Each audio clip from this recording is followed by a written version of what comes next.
écrire dans le chat là, la qualité du son, tout est correct, puis on va pouvoir partir la présentation. Super. Donc, merci beaucoup de vous être présenté ici. Le but de la présentation aujourd'hui, c'est vraiment de vous montrer comment utiliser le marketing de micro-influenceurs dans votre entreprise. On peut utiliser les micro-influenceurs pour plusieurs raisons, puis je vais passer à travers tout ça, ainsi que la méthode qu'on va utiliser pour pouvoir atteindre ça. Donc, avant de commencer, je vais juste me faire ça ici. J'aimerais remercier le Conseil québécois du commerce sur détail, la Ville de Montréal et le gouvernement du Québec pour nous aider à rendre cette présentation possible. Donc, un gros merci à nos 3 partenaires ici. Puis, on peut commencer. Donc, avant de commencer, j'aimerais juste savoir un peu, vous êtes qui? Est-ce que vous faites des ventes en ligne? Combien d'employés vous avez dans votre entreprise? Puis, est-ce que vous faites de la pub Facebook en ligne, Facebook Ads, AdWords, etc.? Vous pouvez répondre à ces questions-là justement dans le chat encore une fois. Puis moi, ça va m'aider à guider un peu plus la présentation en fonction de qui vous êtes et qu'est-ce que vous faites. Je vais juste attendre ici. Super, ça ne sera pas bien long.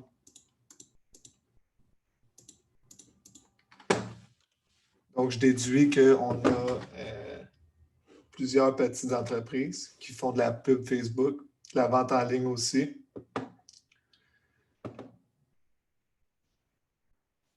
On a beaucoup de ventes en ligne. Évidemment, les ventes en ligne sont vraiment, actuellement avec le scénario actuel, le monde en font beaucoup.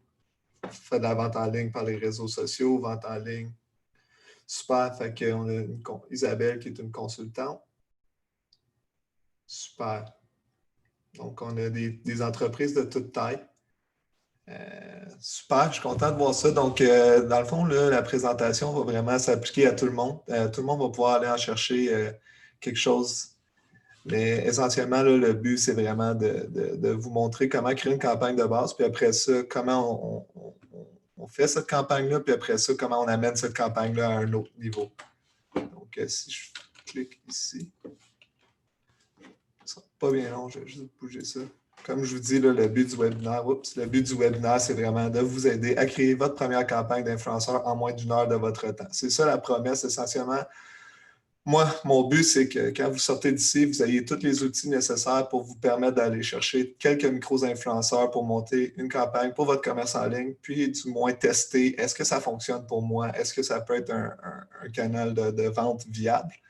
Puis avec un faible coût, évidemment. Donc, on va y aller avec la structure de la présentation d'aujourd'hui. Je vais commencer vraiment en distinguant le marketing d'influenceurs. On a différents types d'influenceurs. Donc, vous allez voir, là, plus tard, j'en parle, des macros-influenceurs. On parle des plus gros influenceurs avec des agents, avec des structures de deals qui coûtent vraiment plus cher. Puis, on a des micro- et nano-influenceurs. Donc, je vais distinguer les 3 types sous peu. Après ça, je vais vous donner des exemples concrets de c'est qui ces influenceurs-là. Comme je vous ai dit, là, je vais vraiment passer à travers le macro versus le micro-influenceur. Puis, je vais après ça passer à travers les différentes étapes que nous, on utilise pour bénéficier des micro-influenceurs. Après ça, c'est vraiment de savoir, OK, comment on applique ça à notre entreprise spécifique. Donc, comment on évalue, est-ce que ça fonctionne pour moi? Qu'est-ce que j'aurais besoin d'aller chercher de ces influenceurs-là? Après ça, je vais juste vous montrer une campagne. Comment on fait ça? C'est quoi les outils qu'on peut utiliser? Puis, on finit avec des stratégies qui fonctionnent avec le marketing de micro-influenceurs.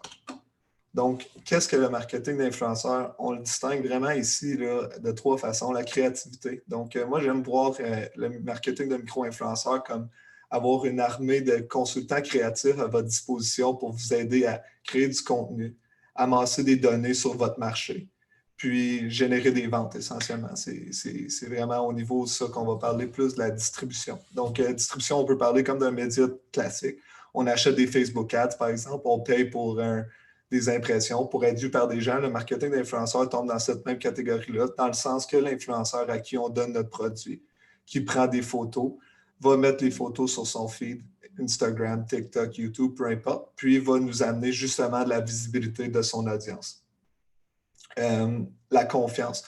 Donc, il y a un concept selon lequel on devient de plus en plus aveugle aux publicités qu'on voit. Ce qui est cool avec le marketing de micro-influenceurs, c'est que les gens ont beaucoup plus confiance en ces petits créateurs-là que disons, des publicités plus traditionnelles ou même des plus gros influenceurs. Donc, ça peut changer plus tard, mais pour l'instant, on voit encore dans nos campagnes que les gens ont encore énormément confiance en les micro-influenceurs. J'ai Isabelle ici qui a demandé si vous alliez avoir accès à la présentation. Absolument, Isabelle. De plus, j'ai des templates qui vont être inclus directement avec celle-ci. Tout va être accessible, puis je vais être disponible aussi là, pour répondre à vos questions. Super, fait que je vais juste vous donner 3 exemples de nano, micro, macro. Donc, on a D-Cruise ici, c'est une petite blague qu'on fait, c'est un partenaire à nous là, qui est notre directeur créatif, puis mais essentiellement petit following, mais quand même une puissance d'influence sur son cercle proche. Donc, un peu comme la notion de nano-influenceur, moi, je le vois vraiment comme toute personne qui a moindrement un impact sur les réseaux sociaux, que le groupe soit minuscule ou peu existant, il y a quand même un impact de vente sur ces personnes-là. Après ça, j'ai mis Cindy Chicks, qui est juste une influenceuse, 26 ans, 11 600 followers, avec un intérêt pour le voyage et la photographie. Puis, on parle de 11 600 followers ici, là. Petit profil, relativement petit, mais quand même, qualité de contenu est très élevée, puis son engagement est bon. Donc, on a une audience qui la suit, puis qui sont probablement prêts à acheter de ses recommandations. Après ça, on a évidemment, du côté macro, célébrité, on a Eugénie Bouchard dans ce cas-ci, qu'on connaît probablement tous. 26 ans, joueuse de tennis, intérêt tennis luxe. Les coûts associés à une influenceur comme Eugénie Bouchard sont très, très, très élevés relativement à Cindy Chicks, par exemple, qui nous coûterait énormément moins cher que de collaborer avec Eugénie. Donc, ça, c'est vraiment comment on distingue les 3 types d'influenceurs. J'ai Camélia qui demande une question qui est très bonne, justement, que j'allais couvrir à l'instant. Quel est l'intervalle des nanos à micro? Donc, nous, pour nous, là, à l'interne, c'est une définition qui peut changer d'une entreprise à l'autre, mais un micro-influenceur, essentiellement, c'est de 5 000 à 25 000 followers. Puis, on voit là, nano-influenceurs un peu de comme 500 à 5 000 là, petits influenceurs qui n'ont probablement même pas un compte business sur Instagram. Donc, c'est vraiment juste des gens qui ont un following par la créativité qu'ils portent ou qui partagent un art ou peu importe. Donc, micro-influence, on parle de 5 000 à 25 000 ici. La façon qu'on distingue ça, là, juste pour être clair, c'est vraiment, il y a un certain point où ce que les influenceurs commencent à coûter d'énormes sommes d'argent. Donc, après 25 000, on se rend compte, nous, dans nos campagnes, fois et fois encore qu'après 25 000, tout d'un coup, les influenceurs, leur coût augmente de façon exponentielle. La raison étant que 25 000 et plus, c'est un chiffre que beaucoup d'agences et beaucoup de plus grosses brands vont cibler. Donc, les plus grosses brands, lorsqu'ils se mettent dans le marché, vont offrir des prix par collaboration beaucoup plus élevés. Donc, nous, dans notre cas, c'est pour ça 5 à 25 000. On se rend compte, OK, on peut avoir beaucoup de collaborations en échange de produits. On peut avoir beaucoup de collaborations en échange de performances. Donc, utilise ce code promo-là. Puis, si vous générez des ventes, nous, on va vous donner tel pourcentage des ventes. Donc, c'est vraiment dans cette bracket-là là, qu'on voit les meilleurs résultats pour nos campagnes actuelles. Brad, c'est une très bonne question qui me demande, là, on parle de quoi en termes de dollars? Je vais revenir là-dessus. Brad, dans le fond, il y a plusieurs façons de structurer une compensation pour un influenceur, puis c'est vraiment, ça va être abordé plus tard, là. Donc, comme je viens de le définir, micro-influenceur égale 5 000 à 25 000 followers sur Instagram.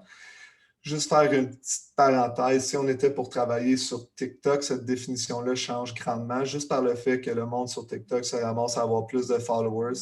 Comme ça que la plateforme est bâtie, ils veulent donner plus de followers aux gens. Sur TikTok, micro-influenceurs, on parle habituellement là, de 50 000 à 300 000. C'est encore très petit sur TikTok relativement à Instagram, qui, dans cette bracket-là, est beaucoup plus dispendieuse. Les plateformes auxquelles on peut appliquer ce concept-là, c'est YouTube, Instagram et TikTok. Mais je veux juste prendre une seconde pour vous dire qu'un blog, c'est un influenceur aussi. Un podcast, c'est un influenceur aussi. Dans le fond, un influenceur, c'est vraiment n'importe qui a une capacité d'influencer la décision d'achat d'une personne. Donc, il faut juste penser plus loin que la plateforme. Évidemment, on a associé le marketing d'influenceur à Instagram. énormément, juste par le fait que les médias l'ont couvert et couvert et couvert. Et oui, Isabelle, Facebook aussi, il y a des influenceurs sur ces plateformes-là. Définitivement. Là. La formation ici va être vraiment plus autour de Instagram. J'ai juste passé à travers le processus avec Instagram, mais sachez que le processus reste exactement le même, peu importe la plateforme avec laquelle vous travaillez. Donc, par exemple, tantôt, j'ai vu qu'on avait une marque de linge pour bébé. Puis, dans cette optique-là, on peut se dire, OK, bien, les blogs de mère, c'est un très bon moyen de distribution. Ces blogs de mère-là ont généralement une newsletter. Cette newsletter-là est suivie de façon régulière. Puis, on peut considérer ces blogs-là justement comme des influenceurs qui ont une influence sur la décision d'achat d'une audience. Après ça, pourquoi les micro-influenceurs? Dans le fond, comme vous vous rappelez tantôt, j'ai fait la distinction ici, là, mais une des distinctions les plus importantes, c'est la notion de la relation. Donc, quand on travaille avec un micro-influenceur, mettons Cindy Cheeks ici, on va parler avec elle directement. Quand on deal avec quelqu'un comme Eugénie Bouchard, on va parler à son agent directement. Les agents ont une très bonne notion de comment extraire plus de valeur de la personne qui représente, pardon. Donc, on va se ramasser à payer extrêmement plus cher lorsqu'il y a un agent dans la relation, juste par le fait qu'ils savent comment structurer la deal et tout. Fait que on a la notion de relation personnelle, qui est vraiment cool de travailler directement avec l'influenceur. Donc, on envoie des courriels directement à cette personne-là. C'est avec elle qu'on correspond. C'est elle qu'on paye sur son PayPal. Il n'y a pas des négociations de contrat à faire. Extrêmement plus efficace en termes de temps alloué à créer une relation avec cette personne. Basé sur nos campagnes, j'ai crunché les chiffres avant cette présentation-là, mais on voit 13 fois moins cher en termes de coût par engagement. Donc, un engagement étant un like, un commentaire sur Instagram. C'est vraiment ça qu'on regarde, que c'est comme ça que je peux regarder à travers toutes nos campagnes. OK, c'est quoi nos résultats? On a une plus grande confiance de la part de leur audience. J'aimerais mettre une petite bémol là-dessus. Donc, on a une plus grande confiance de la part de leur audience dans la mesure où ces influenceurs-là ne collaborent pas avec une marque à toutes les 2 publications. Donc, je ne sais pas si vous êtes sur Instagram régulièrement, probablement beaucoup d'entre vous le sont, ou même sur Facebook.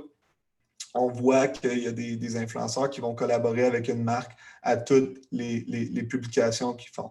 Donc, ça, c'est une façon pour ces influenceurs-là de perdre la confiance dans leur audience. Si quelqu'un promouvoit une marque à toutes les publications, on se ramasse rapidement dans un scénario dans lequel les gens n'ont plus confiance en les recommandations de cette personne-là. À quoi bon une recommandation si c'est juste une parmi 20 dans le dernier mois? Plus de contenu à réutiliser dans vos autres canaux. Donc, une des notions qu'on va couvrir plus tard dans cette présentation-là, c'est comment les influenceurs nous permettent de créer du contenu qu'on peut réutiliser dans nos autres canaux. Donc, j'ai vu plusieurs personnes qui faisaient de la publicité Facebook tout à l'heure dans le chat. Cette publicité-là, on peut justement l'alimenter avec le contenu que nos influenceurs vont créer. Donc, on peut parler ici de vidéos de type unboxing, on peut parler justement juste de photographie. On va en parler du moins de notre côté plus tard dans cette présentation-là. Puis, il y a la notion de meilleure gestion du risque, qui est un concept qui va revenir, mais essentiellement, si on travaille avec 5 influenceurs, 10 influenceurs, puis les coûts par collaboration sont moindres, bien, s'il y en a un qui ne fonctionne pas bien, ça nous coûte vraiment moins cher que faire une collaboration, par exemple, avec un macro-influenceur, puis que ça génère 0 résultat, puis ça vient nous coûter une somme astronomique d'argent dans les dizaines de milliers de dollars juste pour une collaboration qui nous a généré peu de ventes. Donc, on peut vraiment mieux gérer notre risque si une collaboration nous coûte, avec les frais de nos produits et tout, entre 50 et 100 dollars, que si ça nous coûte, mettons, disons, 25 000 dollars collaborer. Est-ce que vous avez des questions jusqu'à là? Je vais prendre un petit moment juste pour regarder. Est-ce que tout le monde comprend bien? Est-ce qu'il y a des trucs que vous aimeriez que j'éclaircisse? Je vais prendre quelques secondes pour répondre aux questions que je pourrais voir apparaître dans le chat.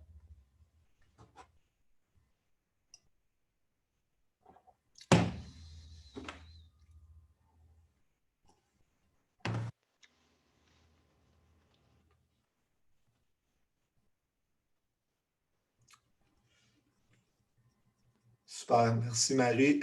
Michel, les échanges de services sont très courants. En fait, si toi, tu as plus de followers, ça te permet vraiment de bien construire des échanges de services là, de façon très efficace, là. Catherine, absolument, absolument. On va couvrir comment négocier une entente avec un micro-influenceur. Je vais aussi montrer les points de levier auxquels on a accès justement pour avoir. Mais c'est tout couvert, là. C'est à partir de cette section-ci, on va vraiment dans le concret, puis on met en place la stratégie.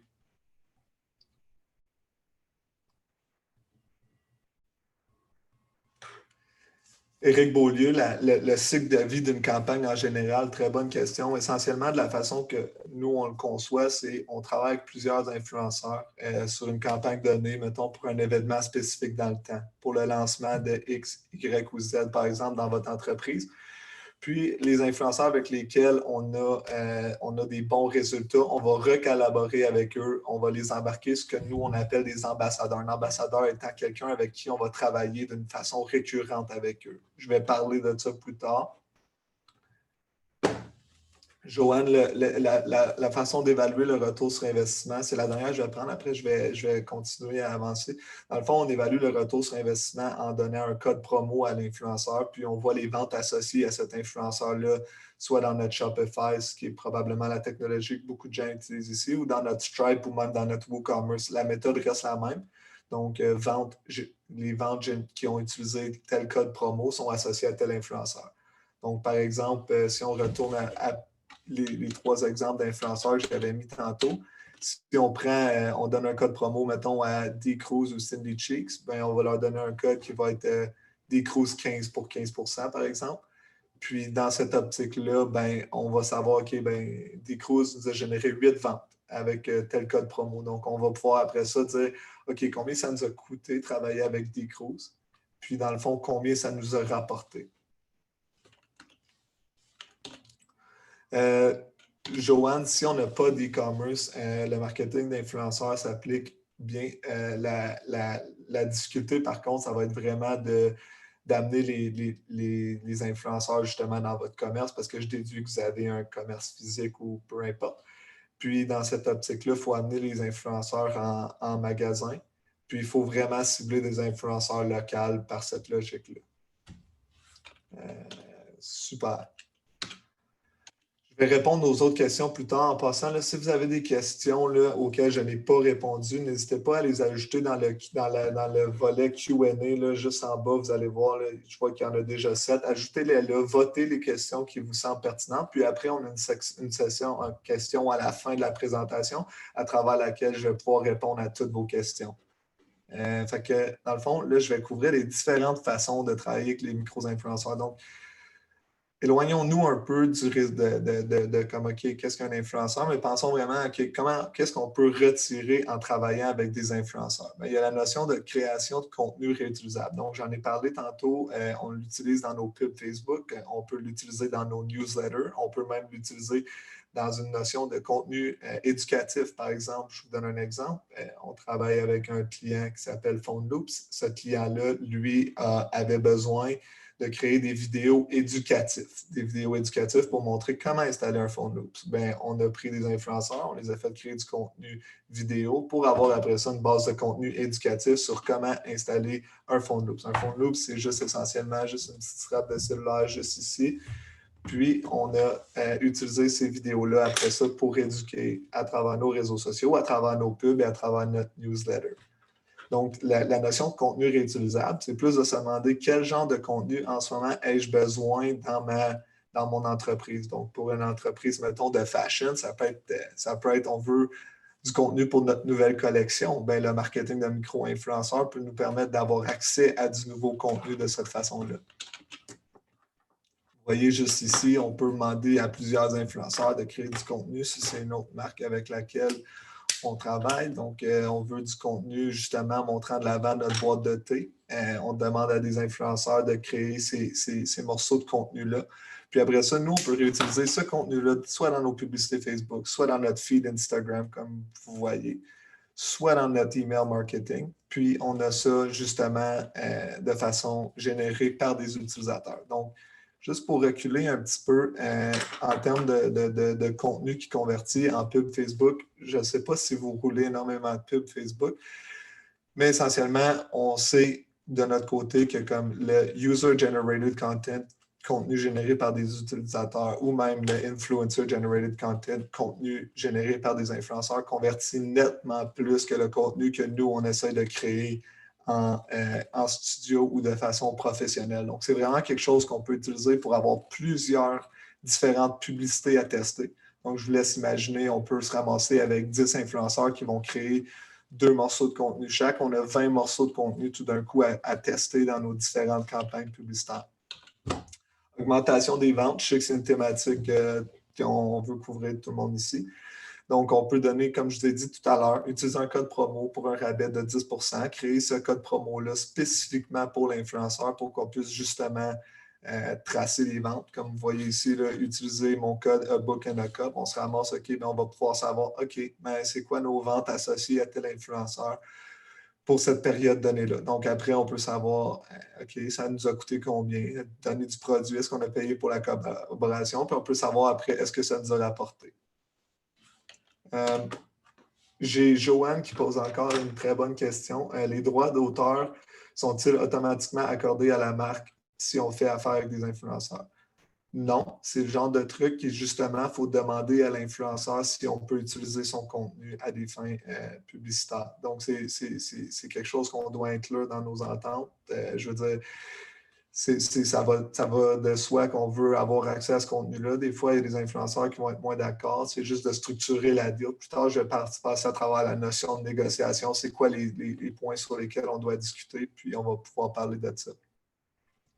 Augmentation de votre présence sociale. Donc, abonne-toi, aime la photo, identifie des amis. Le concours très classique, là, dans ce scénario-là, on donne à l'influenceur notre produit, on le fait faire un concours avec notre produit. Puis, ce concours-là nous amène à générer des likes, des followers sur notre page qui nous permet de grossir notre audience sur Instagram. Comme j'ai dit tout à l'heure, je parle actuellement énormément de Instagram, mais le même concept s'applique très bien à YouTube, à Facebook, pardon, à TikTok, moi à YouTube, évidemment, parce que, à moins qu'on ait une chaîne YouTube, mais essentiellement, ça fonctionne très bien, là, juste pour n'importe quelle plateforme, de faire un concours, d'amener les gens à liker et follower notre page. Puis c'est vraiment juste une bonne façon de grossir son audience. Puis une des perles cachées du marketing d'influenceurs qui nous est venu là, justement en faisant beaucoup, on peut demander aux gens de remplir un formulaire comme par exemple, quels sont vos intérêts du moment? Je suis désolé que c'est en anglais ici, là, c'est juste un formulaire qu'on remplissait pour un client du côté anglophone. On demande justement c'est quoi les grandes tendances du moment. C'est quoi vos émissions que vous écoutez pendant le COVID? Bon, ben, c'est cool parce qu'après ça, nous, ça nous permet de comprendre, OK, notre audience, voici le contenu qu'elle recherche en ce moment. Puis là, on sait qu'un rewatch of Gossip Girl, on peut justement se dire, OK, bien, on pourrait créer du contenu réseaux sociaux autour de ça. Peut-être que notre audience va résonner avec ça. Puis on peut demander aussi quels produits devrions-nous développer. Donc, souvent, on est dans la business, on ne sait pas trop ce qui se passe, on est go, go, go. Puis on a les œillères, puis on ne sait pas trop où aller prochainement. Bien, on peut demander à nos micro-influenceurs, hey, si tu étais directeur de développement de produits dans notre entreprise, quel produit tu développerais dans notre business. Puis après ça, vous pouvez utiliser cette information-là, ça donne des idées, donner ça à l'équipe. Puis là, on peut discuter, OK, ça c'est une bonne idée, on peut ajouter ça à notre boîte mensuelle, on peut ajouter telle ligne de produits, ça donne énormément d'idées. Puis si je vous laisse imaginer, si on est capable de faire ça sur plusieurs influenceurs, on se ramasse avec plein de points de vue différents. Puis ces influenceurs-là, d'habitude, passent beaucoup plus de temps sur les réseaux sociaux que nous. Donc, ils connaissent vraiment mieux ce qui se passe en termes de réseaux sociaux, puis ça nous donne un avantage considérable sur nos compétiteurs dans ce cas-ci, juste en connaissant c'est quoi le pouls actuel de ces personnes-là. Donc, en action. Je vais juste là, à partir de maintenant, on va passer à travers toutes les différentes étapes. Donc, la méthode ressemble à ça. part toujours avec un briefing de création. Dans ce briefing de création-là, on va discuter des éléments au niveau de la collaboration. Qu'est-ce qu'on recherche? C'est quoi notre marque? Qu'est-ce qu'on doit mettre de l'avant? Etc., etc. Après ça, il y a la notion de découverte d'influenceurs. Donc, comment on trouve les influenceurs? C'est quoi les méthodes? Après, il y a la mise en relation. Donc, comment on les contacte? Qu'est-ce qu'on leur dit? Après ça, il y a la négociation. C'est quoi qu'on veut, eux? C'est quoi qu'on veut? C'est quoi qu'on les paye? C'est quoi qu'on... etc. Après ça, il y a la notion de onboarding. Comment on embarque les influenceurs dans notre programme d'influenceurs. Puis après ça, il y a la gestion de la relation. La gestion de la relation, c'est là, après ça, que tout à l'heure, j'en ai parlé un petit peu, mais qu'on va prendre des influenceurs avec lesquels c'est très facile de travailler, qui créent du bon contenu et ou qui génèrent des ventes. Et qu'on va travailler avec eux sur une base récurrente et en continu.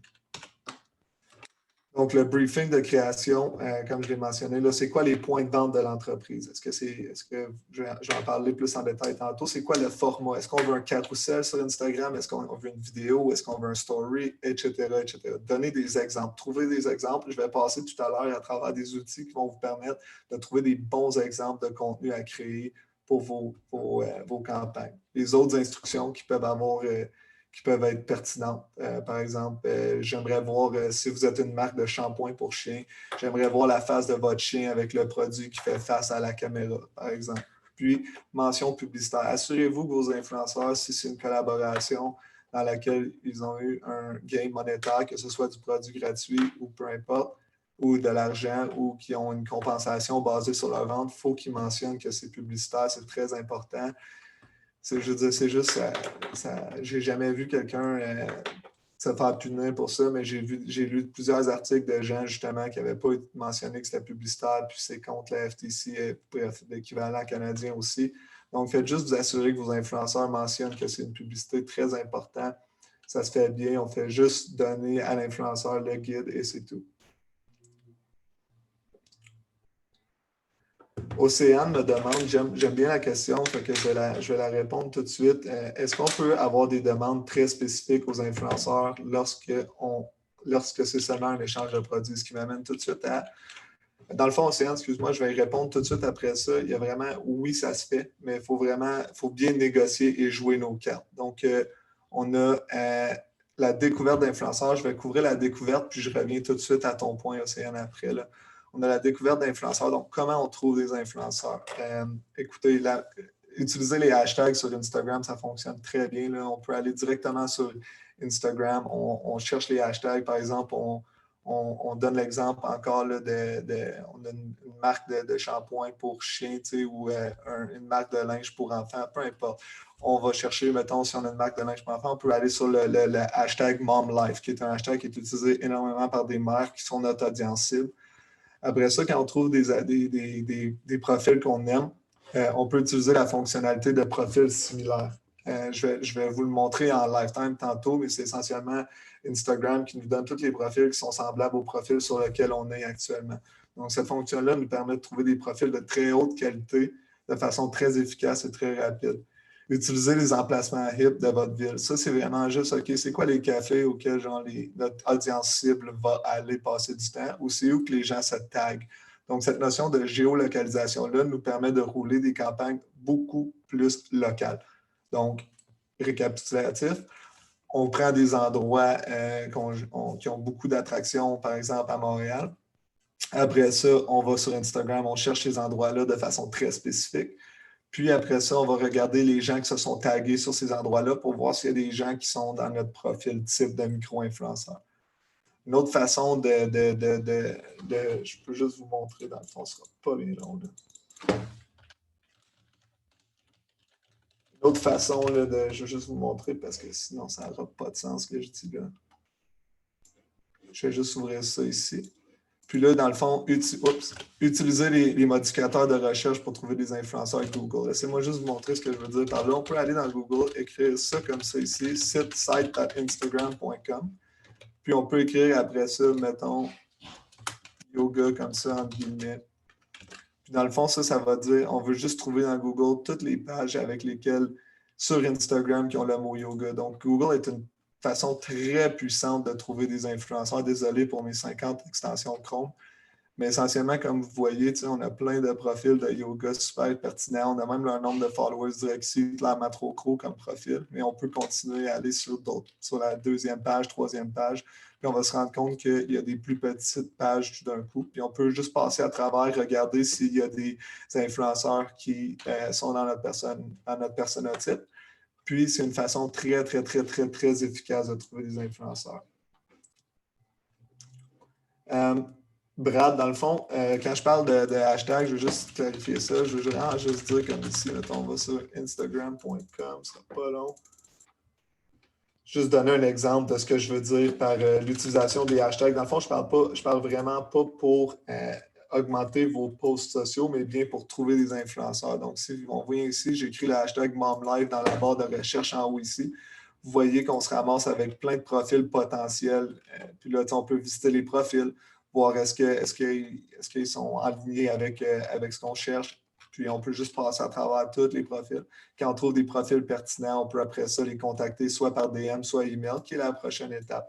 C'est vraiment ça que je veux dire là, Brad, dans le fond, quand je parle d'utilisation des hashtags ici. Je ne parle vraiment pas, vous, quand vous faites des posts, d'utiliser des hashtags, bien que c'est très pertinent d'utiliser des hashtags pour vos publications sur les réseaux sociaux. Puis, c'est ça. Donc, les points à évaluer sur un influenceur, l'engagement, évidemment, la qualité du contenu. L'engagement étant, OK, combien de likes qu'ils ont sur leur post? OK? Mais ce qui est le plus important de savoir, c'est est-ce que les gens commentent? Les commentaires, c'est ce qui génère le plus de valeur, c'est ce qui montre qu'une audience est très engagée.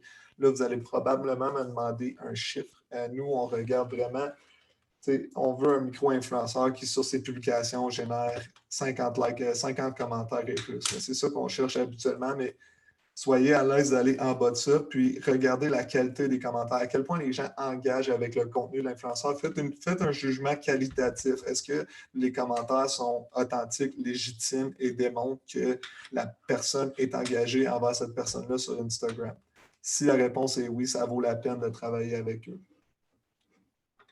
Michel Leblanc, très bonne question, justement. La recherche localisée, on peut vraiment utiliser Instagram dans son search engine. Il permet justement de trouver par location, un peu comme la section map dans Google. On a l'équivalent dans Instagram où on peut écrire le nom d'un endroit, comme une ville, par exemple, ou même un endroit spécifique dans une ville. Donc, si on cherche, par exemple, des gens qui sont intéressés dans le CrossFit à Montréal, on peut trouver les gyms de CrossFit avec une recherche Google, les trouver après ça dans Instagram. Je vais juste montrer un peu ce que je veux dire. Puis après ça, on peut regarder à ces locations-là, OK, est-ce qu'il y a des gens qui, tu sais, mettons, CrossFit Gym, là. On peut les trouver, là. On trouve des gyms de CrossFit. Après ça, on peut après ça voir qui s'est tagué à cet endroit-là. Encore mieux, là, si on est ici, là, 2 secondes. Attends, ce sera pas bien long. Mettons, on va y aller avec énergie cardio. Juste donner un exemple, là. Juste trouver un endroit. Donc ici, vous voyez quand il y a la petite pin Instagram comme ça, ici, c'est un endroit. Puis c'est comme ça que les gens se taguent à des endroits. Donc si on clique là-dessus, on va voir les gens qui se sont tagués là. Puis là, on va pouvoir dire, OK, bon, on a trouvé des gens qui ont, vous voyez, là, on a des gens qui se sont tagués là. Est-ce qu'il y en a qui sont dans notre personnotype? À vous de décider. Mais essentiellement, c'est une très bonne façon de trouver des gens de façon locale. Donc, si on serait ici, là, dans le coin de Saint-Hubert, on pourrait justement trouver des influenceurs dans cette localisation-là, justement en utilisant des endroits. Très puissant comme recherche, spécialement si on a des campagnes qui doivent être absolument localisées. On a fait une campagne justement où il fallait trouver des gymnastes. La façon qu'on a trouvé ces gymnastes-là, c'était de trouver des endroits où il y avait des écoles de cirque, où il y avait des places où les gens pratiquaient la gymnastique. Puis après ça, on a regardé ces feeds-là, on a trouvé les gens, puis après on les a contactés. Donc, les emails, la mise en relation. Là, évidemment, vous allez avoir accès à cette présentation-là. Je vous ai même mis un petit template là, pour faciliter. Salut, non, juste mettre le nom de l'influenceur, montrer que vous avez fait un peu de recherche, mon entreprise, une type d'entreprise indépendante conçue par moi-même, affirmation personnelle. J'adore ton profil Instagram. Donc ici, là, ce qu'on veut bâtir, c'est vraiment une relation. Si vous êtes une plus petite entreprise, là, gagez là-dessus. C'est très payant. Là. Les gens veulent aider les plus petites entreprises. Le mouvement au Québec en ce moment, c'est acheter local. On parle énormément d'achat local. Donc, jouez vraiment sur ces cordes-là. C'est des cordes très sensibles qui vont vous permettre de bâtir énormément de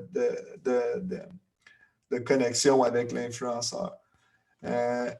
Insérer un paragraphe qui montre que vous avez regardé leur profil. J'aime telle chose, j'aime.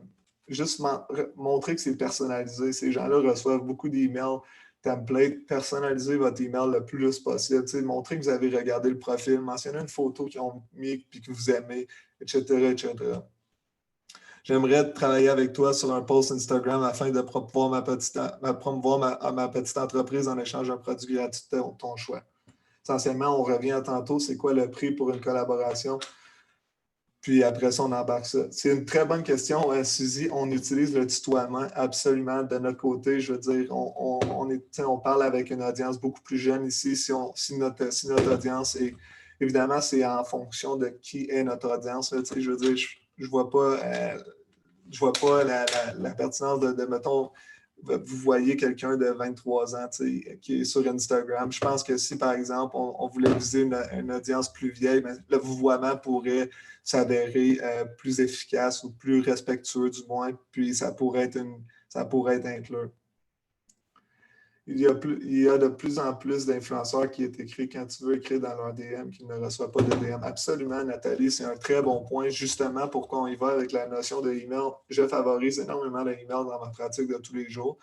Puis, quand on y va par DM, je vous conseille sincèrement dans le fond, c'est que vos messages se ramassent dans une deuxième boîte quand on écrit par DM dans Instagram.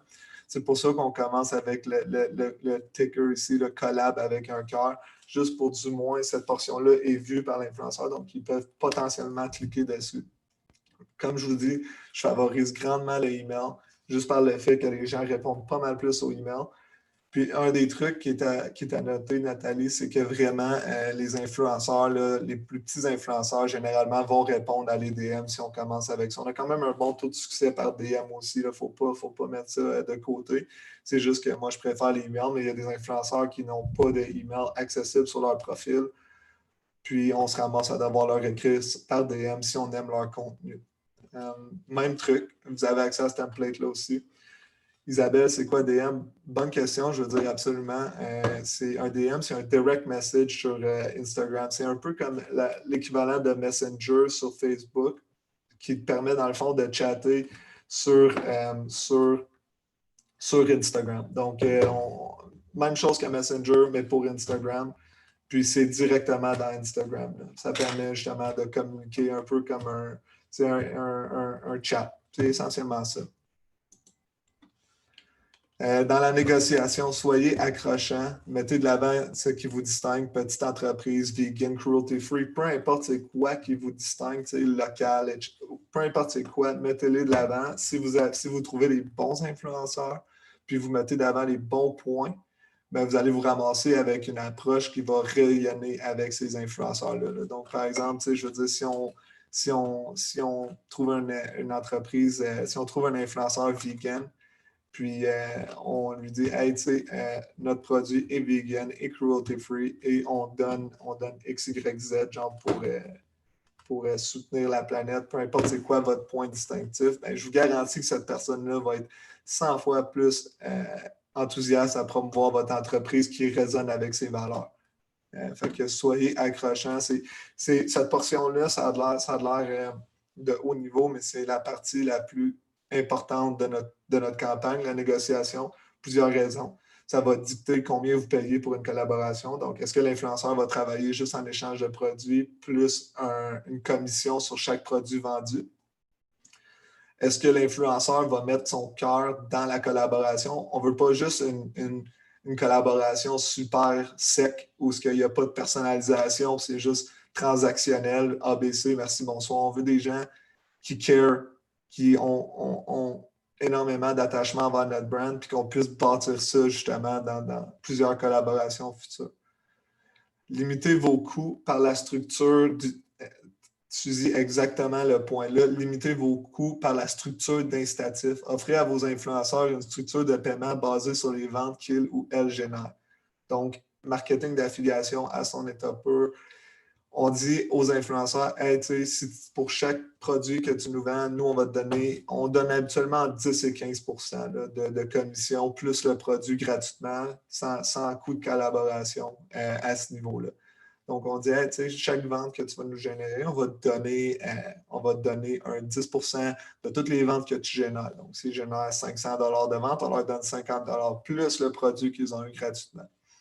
Il y a des logiciels qui nous aident à faire ça, mais au début, vous n'avez vraiment pas besoin de logiciels. Si vous gérez 3 à 5 influenceurs, on a juste à leur donner un code promo. On regarde dans notre backend Shopify ou WooCommerce ou Stripe, peu importe c'est quoi vous utilisez comme technologie de commerce en ligne, puis on regarde les ventes qu'ils ont générées. On paye après ça à la fin du mois ou au début du mois, peu importe. On paye quand vous entendez avec l'influenceur le montant qu'on leur doit. Donc, c'est vraiment une façon excellente de créer une machine à vente pour votre marketing d'influenceur. Plus d'informations là-dessus plus tard, mais essentiellement, ce que ça nous permet de faire, c'est de construire un peu une machine à vente. Donc, par exemple, on travaille avec 5 influenceurs. 2 d'entre eux génèrent énormément de ventes. En fait, génèrent 85 de nos ventes. Les 3 autres n'ont pas généré de vente. Il n'y a pas de problème. On va garder ces 2-là. On va leur renvoyer du produit le mois prochain. Puis, on va retrouver un autre 3 influenceurs. Puis, ainsi de suite. On peut monter justement une équipe d'influenceurs qui vont promouvoir notre marque sur une base mensuelle, puis qui génèrent des ventes.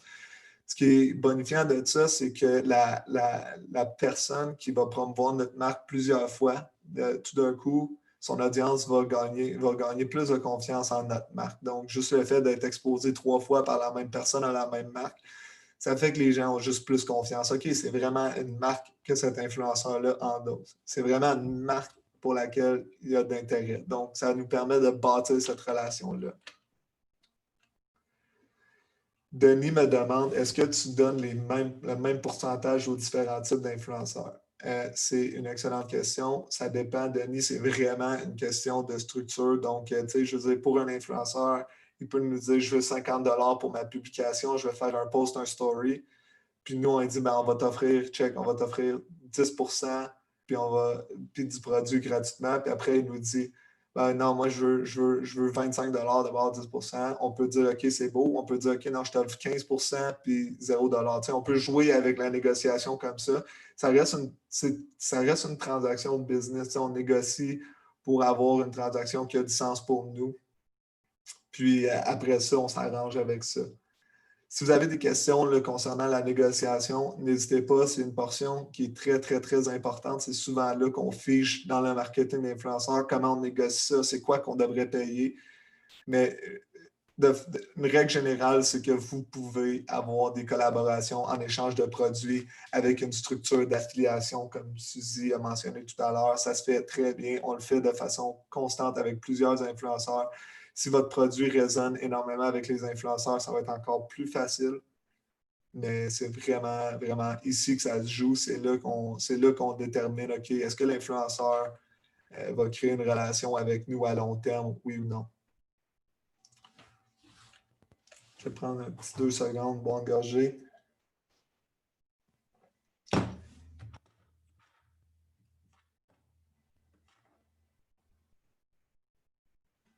Michel demande, est-ce qu'on peut inviter des influenceurs faisant un post sur nos médias sociaux ou vaut mieux le faire en privé?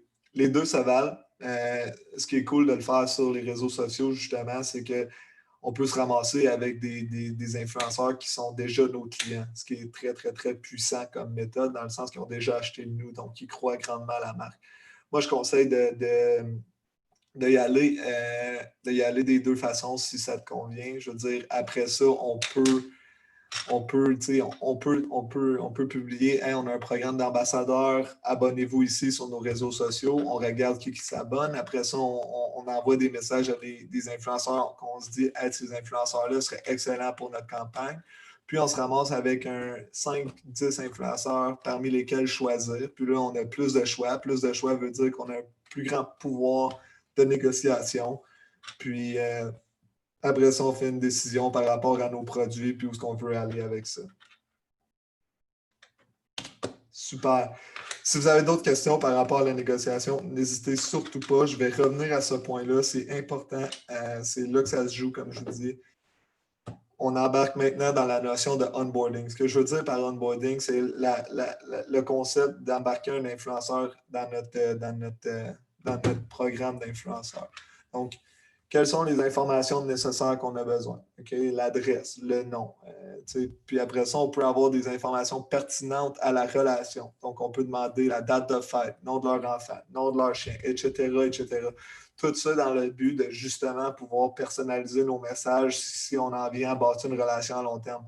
C'est cool de se rappeler de la fête d'un influenceur qui travaille avec nous depuis 6 mois, puis on y envoie un cadeau de fête additionnel. C'est vraiment cool. Ça construit énormément d'amour par rapport à cette personne-là et la brand. Il ne faut pas oublier que derrière ce profil Instagram-là, il y a une personne. Puis comment on se sent quand une entreprise fait une action de plus que les autres, juste parce qu'ils ont pris le temps, quelques minutes pour nous envoyer un item additionnel pour notre fête, un merci pour tout.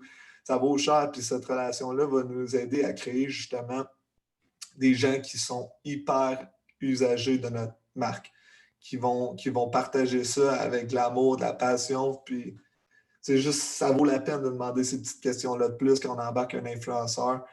C'est quoi ton adresse? C'est quoi ta date de fête? C'est quoi le nom de ton enfant? Si on est une marque, mettons, de jouets pour enfants ou de linge pour bébé, peu importe. C'est quoi le nom de votre chien si on est une marque pour animaux, etc. C'est juste de prendre le temps de demander c'est quoi des petites informations comme ça. Question pertinente à l'analyse de marché. Quels produits utilisez-vous? Que pourrions-nous ajouter à notre commerce, etc. Donc, c'est quoi les marques en ce moment que vous adorez? C'est quoi?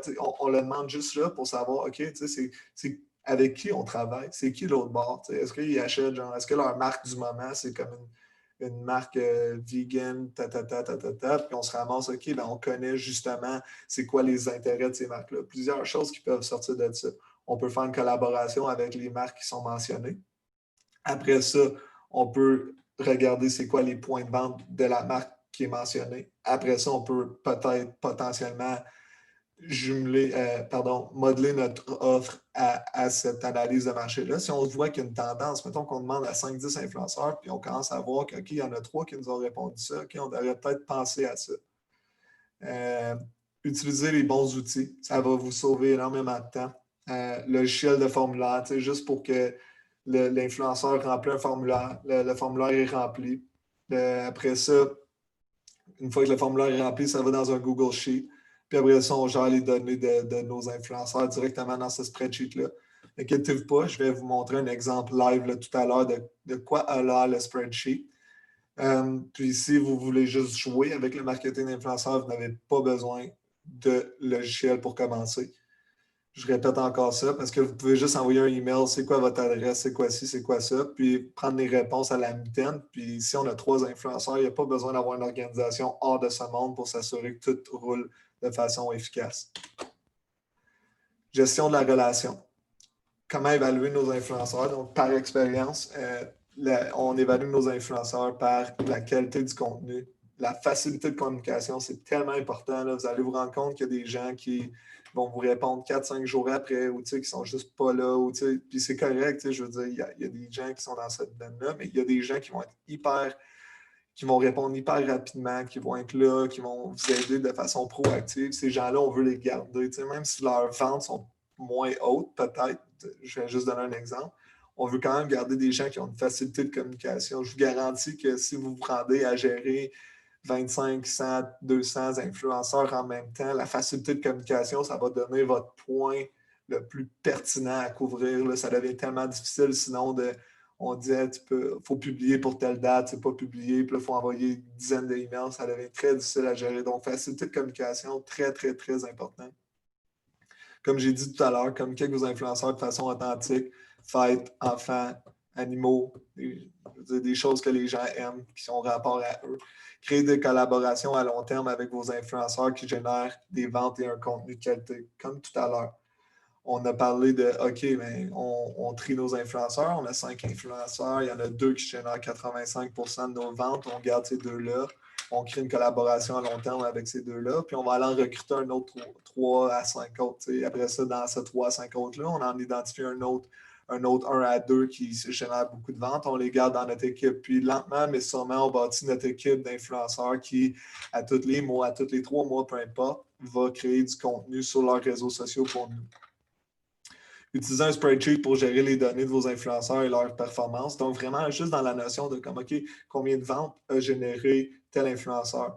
Combien de contenu a généré tel influenceur? Qui est cet influenceur-là? Quand on a utilisé son contenu dans nos publicités Facebook, ça a fonctionné très, très, très bien. Il faut gérer ça juste pour savoir, OK, c'est avec qui ça vaut la peine de collaborer. Parce que si un influenceur vous crée des publicités, vous créez du contenu que vous mettez dans votre Facebook Ads, dans vos Facebook Ads, puis que ce contenu-là performe mieux que tous les autres morceaux de contenu, même si cet influenceur-là génère un gros zéro de vente, il vaut quand même la peine de garder sur votre équipe, dans le sens qu'il crée du contenu que vous réutilisez dans vos publicités, qui génère énormément de résultats. Donc, c'est juste d'évaluer ces choses-là. Puis, c'est essentiellement, ça nous permet d'avoir une petite équipe comme ça de consultants créatifs qui travaillent avec nous, c'est très abordable pour une entreprise d'avoir une équipe comme ça. Puis, ils vont nous aider à créer du contenu, nous donner des idées, etc., etc. Puis, nous, on bâtit des relations, on continue, puis ainsi de suite. Nous avons un restaurant et nous avons remarqué qu'il y a beaucoup de foodies qui se disent influenceurs. Style filles en bikini. Ouais, Suzy, ça, c'est sûr, comme je veux dire, mais ultimement, c'est là qu'on évalue justement, l'enlignement de l'influenceur. On en a parlé tout à l'heure, l'enlignement de l'influenceur avec votre marque. Pour certaines entreprises, ce genre d'influenceur-là va avoir une pertinence énorme, peut-être pas pour la vôtre. C'est vraiment à vous de décider qui est notre audience. On imagine notre audience. On se dit, OK, ça, c'est mon audience. Il y a quel âge? Quel genre? C'est quoi leur? Est-ce qu'ils sont mariés? On s'imagine un persona, puis on se dit, OK, qui est-ce que cette audience-là va suivre sur les réseaux sociaux? Puis après ça, nous, on veut travailler avec les gens qui sont ce que ces gens-là suivent essentiellement. C'est ça la notion. Donc, oui, il y a plein de types d'influenceurs. Il y en a qu'on regarde des fois le profil, on ne peut pas comprendre comment que ça fonctionne, mais il y a une audience. Il y a des gens qui les suivent, puis ces gens-là, ils ont des traits spécifiques, puis il faut juste les identifier. Puis pour certains, un influenceur va avoir zéro sens de travailler avec, puis évidemment, pour d'autres, ça va être une méga collaboration. Donc, c'est vraiment de tenir compte de ça que ce que l'influenceur représente en tant que personne doit s'aligner avec ce qu'on est en tant qu'entreprise.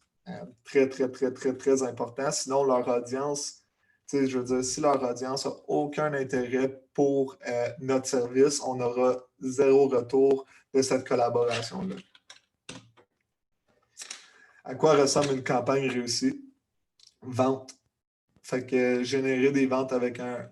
Nous, on utilise la mesure Return on Ad Spend qui est tirée justement de la notion de Facebook Ads. Là. On l'utilise beaucoup dans Facebook Ads aussi, mais on l'utilise aussi avec nos influenceurs. Combien ça nous coûte avoir un influenceur? Donc, ça inclut le temps qu'un gestionnaire de campagne, mettons, va passer à travailler avec les influenceurs, le coût du produit, le coût de l'affiliation, le coût de la collaboration s'il y en a un, puis combien de ventes que ça a généré. Donc, ça, c'est vraiment Return on Ad Spend. Donc, coût divisé par vente. Vraiment, façon facile de mesurer ça. Contenu. Vous utilisez votre contenu sur les réseaux sociaux et dans vos publicités. Croissance sociale, vous augmentez la taille de votre audience et de vos followers sur Instagram. Analyse de marché, vous apprenez à mieux connaître votre clientèle cible. C'est vraiment les 4 axes, piliers, peu importe comment on veut les appeler, de ce qu'on veut aller chercher avec le marketing d'influenceurs.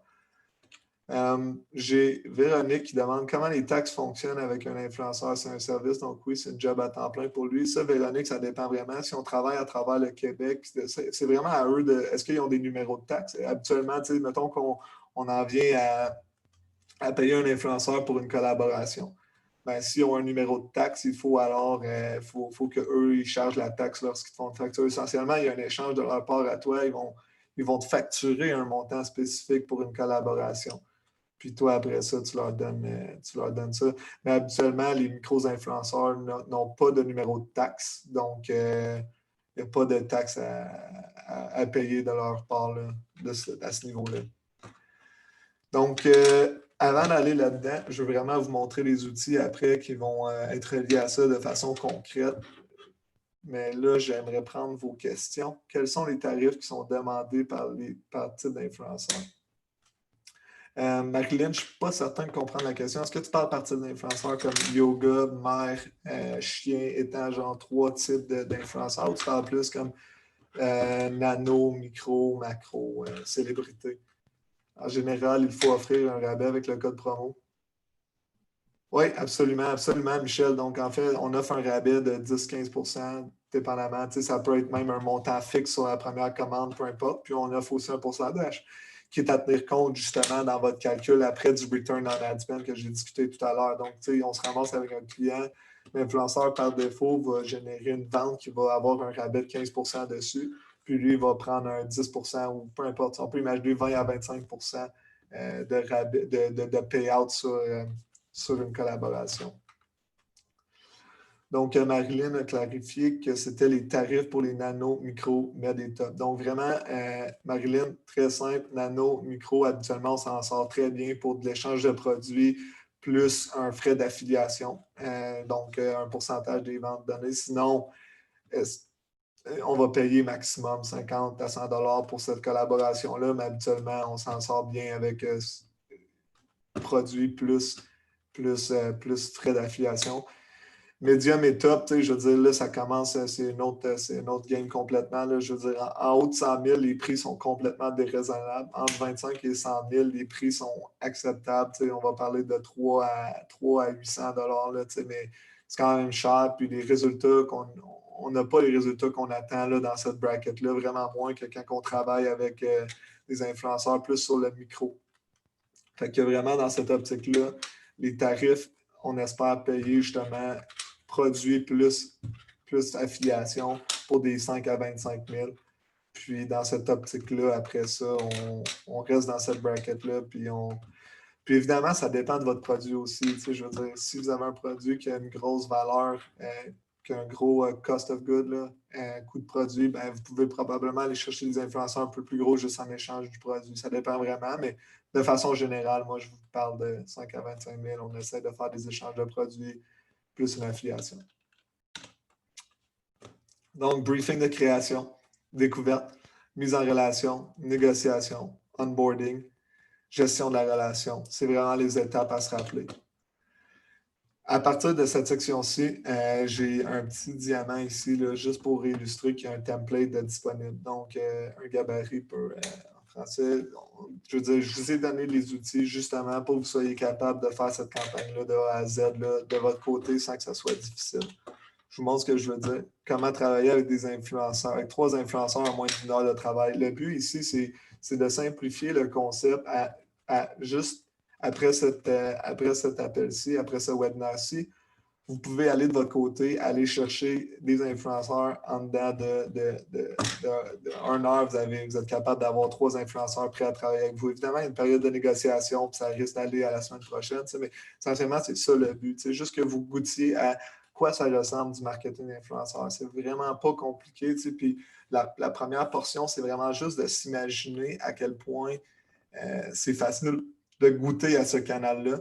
Puis après ça, si vous décidez que wow, j'aime vraiment ce canal-là, ça génère des ventes, le contenu est incroyable, là, après ça, on peut s'imaginer, OK, comment on systématise ça, comment on crée des processus qui nous permettent d'amener ça à un autre niveau, parce que gérer 3 influenceurs, c'est pas la même notion qu'en gérer 200 ou 500 ou 1000, c'est juste, mais là, ici, on veut juste goûter au canal, juste de comprendre comment ça fonctionne, de réaliser que quand vous parlez à un influenceur, ça va être un humain là, qui va vous parler, puis c'est très, très, très simple de créer une relation avec eux. C'est vraiment ça le but.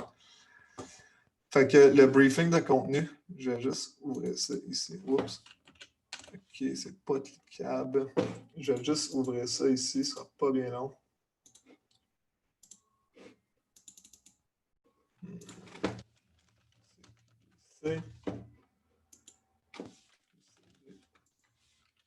Ce sera pas bien long. Là. Je suis juste en train d'ouvrir le webinaire. C'est super. Donc, vous allez avoir accès à tout ça ici. J'ai fait un petit gabarit ici. À quoi ça ressemble un briefing de création? Notre marque. Le format de votre publication. Comment on veut que la publication soit faite? Est-ce qu'on veut un story? Est-ce qu'on veut un story plus un post? Est-ce qu'on veut Est-ce qu'on veut un unboxing, etc., etc. Les exemples, inspiration ou exemple, je vais vous montrer tout de suite après comment on va chercher ça. On peut faire soit de la recherche sur Instagram ou on peut utiliser le Facebook Ads Library, qui est un outil exceptionnel qui nous permet de voir absolument toutes les publicités que tout le monde sur Facebook sont en train de rouler en ce moment. Ça nous donne énormément d'informations sur qu'est-ce qui fonctionne. On peut aller voir des plus grosses compagnies qui ont des beaucoup plus gros budgets que nous, voir, OK, c'est quoi les expériences qu'ils ont faites, qu'est-ce qui fonctionne encore, etc., etc. Après ça, je vous ai donné un exemple de briefing de création. Fait que, notre marque aide les chiens atteints d'arthrite à sauter, à courir et à retrouver l'amour de la vie. Chaque année, nous versons un pourcentage de nos recettes à la SPCA. C'est un exemple, évidemment, juste un exemple de comment on distingue notre marque, mais tout de suite, on peut voir que si on envoie un message à quelqu'un qui adore les chiens, je veux dire, juste là, on voit que cette marque-là pourrait résonner énormément avec cette personne-là. Notre produit est fabriqué au Canada. Donc, est-ce que votre produit est fabriqué local? On pourrait dire au Québec.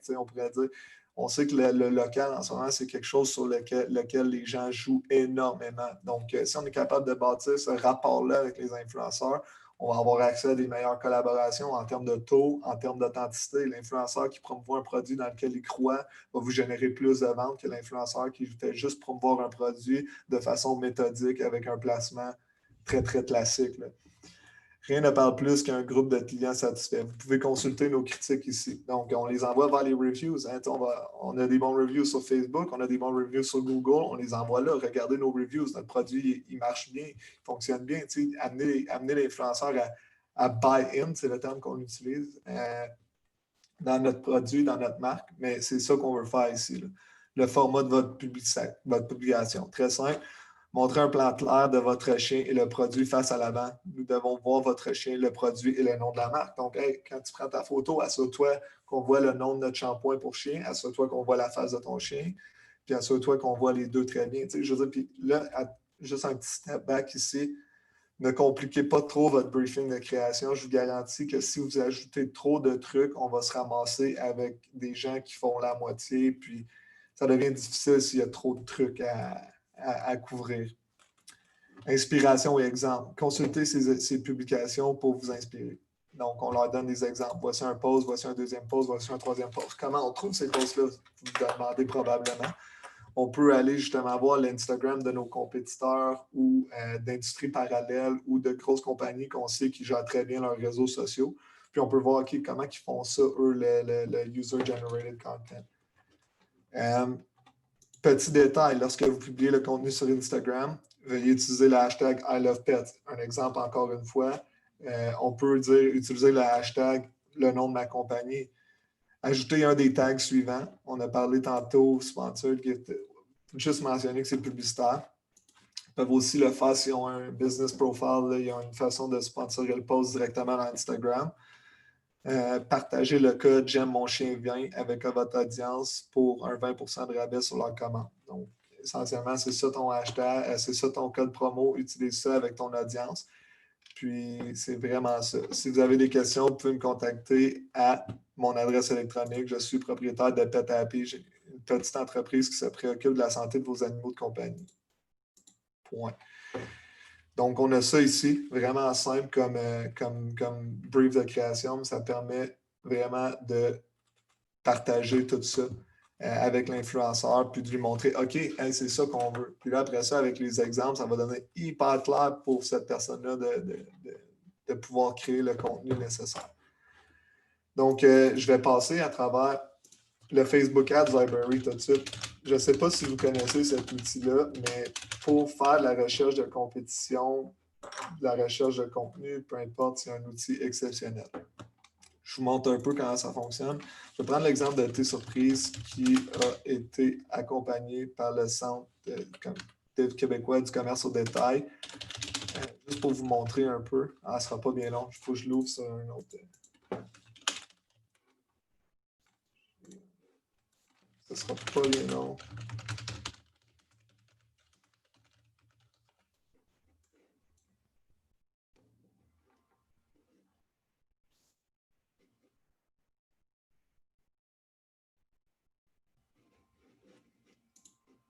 Donc ici, je vais juste vous montrer, là, je vais prendre l'exemple de T-Surprise, qui est une marque qu'on travaille avec, là, qui est accompagnée par le CQDCD, qui est québécois du commerce au détail. J'ai de la misère à dire, désolé, Sarah. On a ici, là, vous voyez, vous pouvez voir toutes les pubs qu'on est en train de rouler, là, justement pour eux. Là. Vous pouvez voir le contenu qu'on a fait créer par des influenceurs.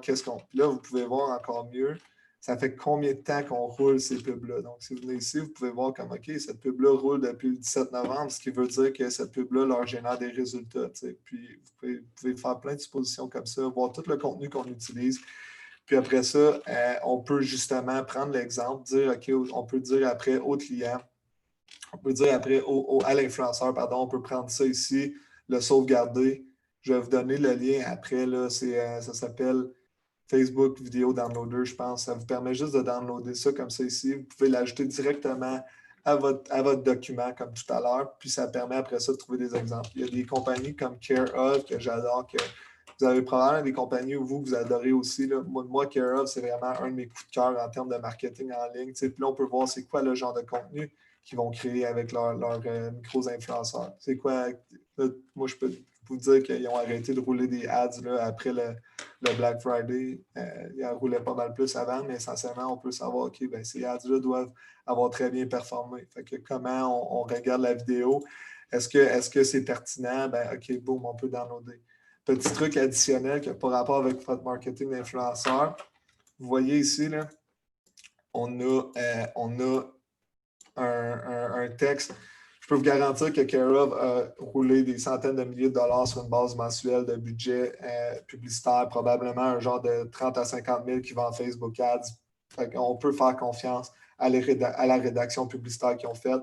Je sors un peu de la thématique, mais cet outil-là vous permet de créer de la rédaction publicitaire pour vos publications après qui sont hors du commun. Vous pouvez faire la même chose avec n'importe quelle marque. N'importe quelle marque. Vous voyez ici, on étudie beaucoup SipsBuy, qui est un compétiteur à T-Surprise aux États-Unis.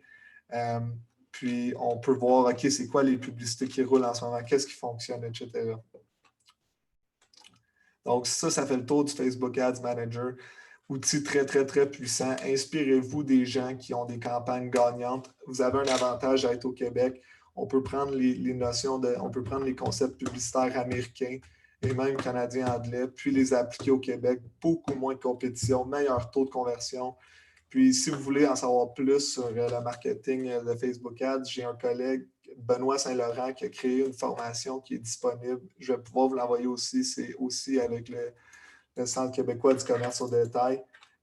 Très, très bonne formation qui va vous expliquer en détail comment on applique les pubs Facebook. On retourne un peu à notre workflow ici. Donc, après ça, on a Instagram qui est un outil très pertinent, évidemment, juste par la recherche, la recherche de brand. On peut aller voir justement les pages des marques sur Instagram. C'est quoi le contenu qu'ils créent? C'est quoi le contenu dans lequel ces marques-là sont taguées? Donc, je vais juste vous montrer ce que je veux dire par ça ici. Attends 2 secondes. Je vais juste ouvrir ça. Je vais mettre, mettons, juste pour rester dans la thématique, là, je vais juste mettre tes surprises ici. Puis là, vous pouvez voir, on peut cliquer sur Tag, puis là, on va voir assez rapidement, OK, c'est quoi les influenceurs avec lesquels ils travaillent, c'est quoi le type de contenu qu'ils créent. Donc, comme vous voyez ici, on a créé cette pièce de contenu-là. On peut voir, OK, ben, c'est quoi les autres? OK, on peut voir ici, ils ont fait, un genre de unboxing super en carrousel. Bon, ben, ça peut être une bonne idée, justement, de faire ça comme ça. Bref, c'est de s'inspirer puis de trouver des exemples qui nous semblent très pertinents par rapport à ce qu'on recherche de l'influenceur. Après ça, évidemment, il y a Google. On peut continuer à utiliser Google comme on a fait tantôt pour trouver des compagnies. On peut écrire genre compagnie de produits pour animaux, regarder leur Instagram, ainsi de suite, ainsi de suite. Là. Super, fait qu'on continue. Découverte d'influenceurs. Ouais. Découverte d'influenceurs, c'est on a fait notre briefing, on veut découvrir les influenceurs, passer à travers un peu les outils tantôt. Vous rappelez, là, on peut faire site, 2 petits points, Instagram.com, écrire un mot-clé, puis après ça, Google va nous retourner plein de résultats qui ont rapport avec Instagram. Superbe outil pour trouver des influenceurs. On peut utiliser Google, Instagram et Google, pardon. Puis je vous donne aussi un Google Sheet ici, là, qui va vous permettre de gérer vos influenceurs. Donc, on a ça ici. Moi, dans le fond, là, c'est vraiment une façon pour vous d'évaluer les influenceurs, leur nombre de followers, les handles, ça, c'est le nom là, sur Instagram, leur email, le URL de leur profil, l'emplacement, la langue, le statut. Donc, statut, on peut dire, OK, ben lui, il est accepté, il est refusé, OK, il est en attente, peu importe. On peut juste, en attente. Puis après ça, on a le prix. Après ça, on a les notes. On peut mettre genre très bon contenu publicitaire, comme mentionné comme tout à l'heure. Après ça, on a communication de 1 à 5. C'est quoi la facilité de communiquer avec des crews dans ce cas-ci? Vente, combien de ventes ils ont généré? 1250. OK, bon, ben, le retour est très bon ici. Là. Fait que, on a ça. Je vais juste enlever ça pour que vous ayez. Essentiellement, c'est ça. Là. C'est juste, je vais vous fournir ça. Je vois qu'on a ça ici. On a quelques questions. Je vais juste regarder ça. J'écris mon texte avant dans mes notes pour avoir la mise en page désirée. Ensuite, je copie le texte. Super. Ah, c'est une bonne question pour le logiciel pour publier sur Instagram, Nathalie. Là, nous, on utilise Later. Je veux dire, on utilise Later, il y a Hootsuite, il y a Buffer. C'est essentiellement toute la même chose. Là. Ça donne le même résultat. Puis ça te permet de créer tes publications avant et tout. Là. Mise en relation et négociation, encore une fois, c'est le truc le plus important à couvrir. On se rappelle, produits gratuits, compensation monétaire. Et là, je rajoute la notion de droit d'utilisation sur le contenu qu'on a couvert tout à l'heure. Donc, comment on demande ça à l'influenceur? Nous, on demande habituellement, on demande genre, pouvons-nous réutiliser votre contenu à des fins de réseaux sociaux? Si on les met sur notre page, on va les taguer directement. Donc, on va mentionner directement leur nom. Mettons qu'on reposte leur contenu sur Instagram, on va mentionner leur nom, ce qui leur donne vraiment un atout intéressant dans le sens que si votre page Instagram a genre 10 000 followers, 20 000 followers, 25 000, 50 000 followers, je ne sais pas combien de followers vous avez sur Instagram, ça devient très intéressant pour ces influenceurs-là de se faire mentionner sur votre page parce que ça leur donne de la visibilité. Fait qu'il y a comme un autre échange qui se joue là-dessus qui est vraiment un angle qui est super intéressant pour vous parce que ça vous permet d'avoir des collaborations plus engagées, moins chères, plus efficace. Droit d'utilisation sur le contenu, comme j'ai dit, est-ce qu'on peut utiliser votre contenu à des fins publicitaires? Oui ou non? Comme on veut juste l'utiliser. Il y a des influenceurs qui ne veulent pas. Il y a des gens qui sont comme, ben oui, pas de problème. Puis jouer l'échange, je veux dire, si l'influenceur dit non, je ne suis pas intéressé, dit, on peut partager toutes tes publications à tous les mois sur notre page, etc. Ça reste une négociation. Vous voulez avoir les droits d'utilisation sur un contenu, à moins que votre objectif soit autre qu'utiliser ce contenu-là dans des publicités. Dans ce cas-là, c'est non pertinent pour vous de demander les droits d'utilisation sur le contenu si vous ne voulez pas le réutiliser. Mais à mon sens, une stratégie de marketing de micro-influenceurs sans la réutilisation de contenu ne vaut pas grand-chose, dans le sens que c'est un des volets les plus pertinents de cette stratégie-là. Le onboarding, on en a parlé tantôt, je vous ai donné aussi un Google Form déjà prêt. Vous pouvez copier ce Google Form-là, puis vous pouvez l'utiliser là, directement dans votre système d'onboarding. Ce qui est cool de Google Forms, c'est que ça connecte directement un Google Sheet. Un Google Sheet, c'est très facile à organiser. On pourrait même imaginer que ce Google Sheet-là est connecté à ça ici.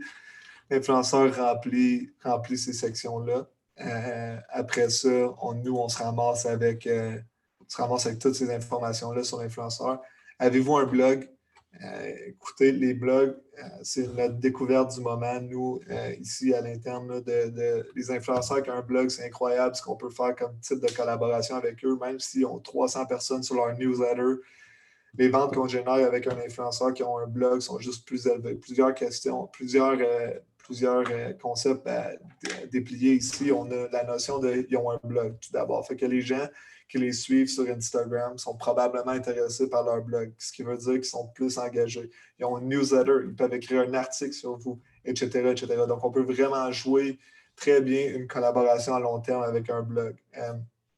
Les blogs, s'ils écrivent un article, ils peuvent même commencer à ramasser du trafic organique de d'autres sources, générer des ventes, etc., etc. Donc, les blogs, c'est une très belle source d'influence pour votre entreprise. Jonathan Lessard me demande comment on réutilise le contenu. Un seul partage de leur story le jour qu'ils la font ou on enregistre la vidéo, on repartage. Bonne question, Jonathan. On enregistre la vidéo, on repartage après. On utilise dans nos pubs Facebook. C'est vraiment comme ça qu'on le fait. Si on repartage sur nos réseaux sociaux, on tag l'influenceur. C'est juste une marque de respect. Puis ça lui donne juste plus d'enthousiasme envers la marque. On fait compléter ce questionnaire une fois que l'entente est conclue. Oui, Catherine, dans le fond, une fois que l'entente est conclue, genre par email, on s'est entendu sur un taux, on s'est entendu sur un payout modèle d'affilié. Après ça, on leur donne ce formulaire-là pour qu'il soit approuvé. Si vous avez, laissez-moi juste donner un petit truc ici, là. Si vous avez plusieurs niveaux d'approbation, OK, mettons que dans notre cas, c'est agence client, mais on dit à l'influenceur, lorsqu'il remplit ce questionnaire-là, lorsqu'elle aussi, on dit à l'influenceur, c'est sous condition d'être approuvé par le client. Mais ça peut être la même chose dans votre entreprise, dans le sens où vous pouvez dire c'est sous approbation d'être approuvé par le management de notre entreprise. T'sais. En voulant dire qu'on peut se donner une autre porte de sortie dans le sens que comme il faut se faire approuver avant que comme ça soit final l'entente. Ça vous donne toujours une porte de sortie, c'est juste une bonne chose à prévoir. Puis après ça, vous n'avez pas à dire finalement on ne travaillera pas avec vous parce que X, Y, Z, on peut dire ça n'a pas été approuvé. Ça vous donne juste une belle porte de sortie qui vous permet de garder ces relations-là intactes. Parce qu'après ça, on ne veut pas dire hey, on ne travaille pas avec toi quand l'influenceur a clairement l'impression qu'on allait travailler avec lui. Puis là, après ça, il est fâché contre notre marque. Là, on a un effet négatif sur la marque. Fait que, à moins que vous soyez prêt à l'approuver 100% une fois qu'il remplit le questionnaire, donnez-lui pas l'impression qu'il est accepté si vous n'avez pas pris la décision finale. Juste un petit point super pertinent.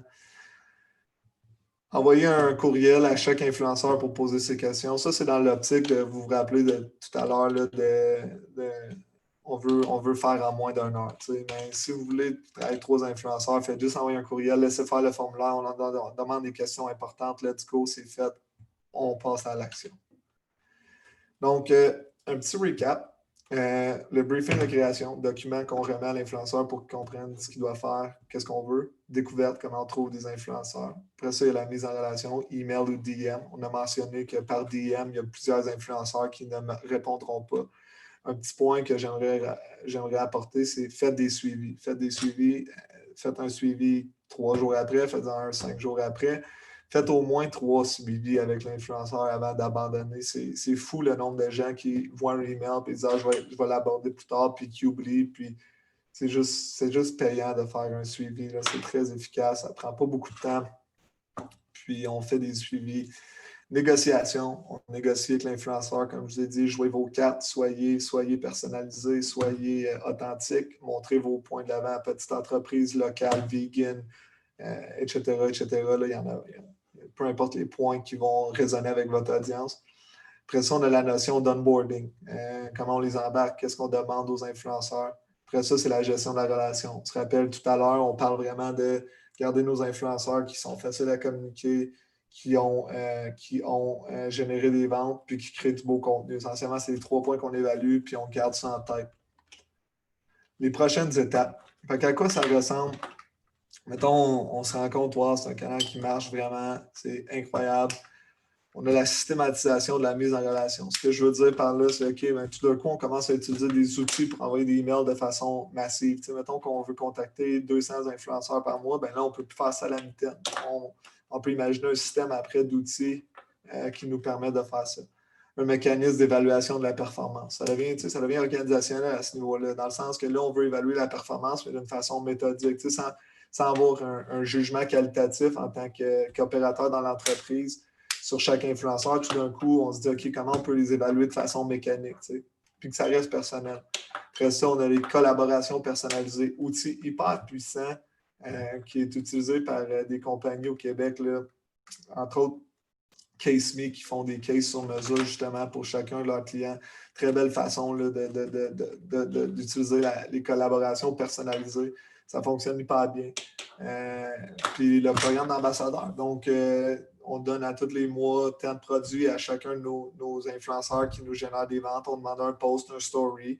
Après ça, on peut leur demander aussi de laisser des commentaires sur nos publications quand ils sortent. T'sais, on sort une nouvelle publication, on écrit à nos 50 ambassadeurs. Hey, vous pouvez aller commenter là-dessus, taguer un ami, puis on leur demande une couple de trucs comme ça. On peut penser à un système de rémunération pour eux aussi, pour les récompenser pour ces trucs-là. Puis on peut imaginer grandir ce canal-là à 1000 influenceurs, 1000 ambassadeurs, puis continuellement, on a quelqu'un qui gère ça, puis qui s'occupe de ça, puis on veut juste que cette personne-là ait les bons outils pour lui permettre de faire ça très efficacement. Donc ça ressemble vraiment aux prochaines étapes. Je vous remercie énormément d'avoir pris le temps d'écouter. J'espère que j'ai bien couvert le sujet. Maintenant, j'aimerais prendre des questions. On a la partie Q&A. Je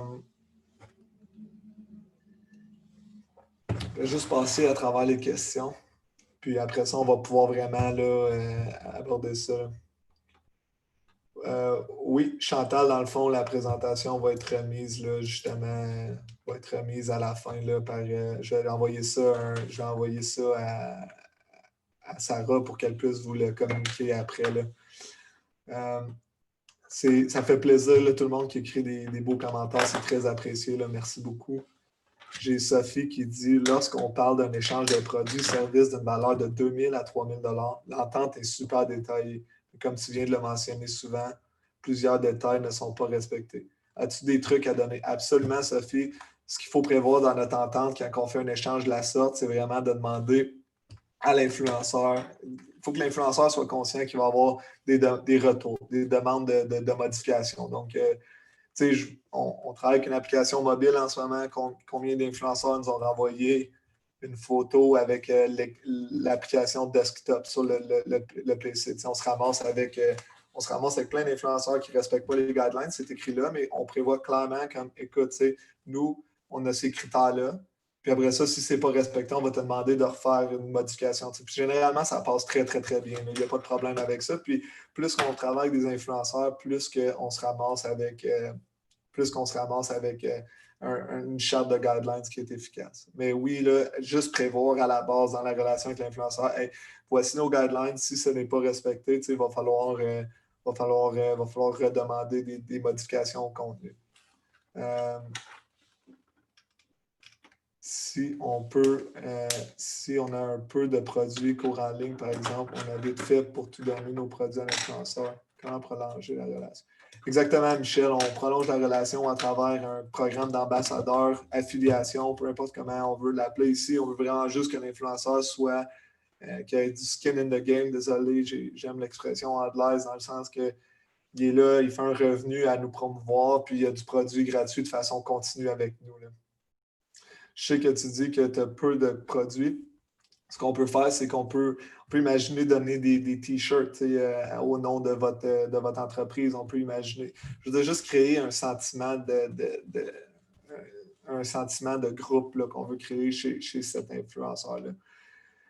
Camélia demande quel est l'investissement minimum recommandé pour un projet micro-influenceur pour tester. Camélia, 0 $. Je veux dire, après cette présentation-là, Sarah vous envoie la présentation. Vous prenez le template d'email ici là, que j'ai mentionné tout à l'heure, juste ici. Vous mettez ça dans votre Gmail, même pas besoin d'un email professionnel, on s'en fout. Vous trouvez 3 influenceurs en utilisant Google, Instagram, comme j'ai montré tout à l'heure. On part à l'attaque, on trouve les 3 influenceurs, on leur envoie le courriel, on en trouve 5 même. On en trouve 5, on part fou.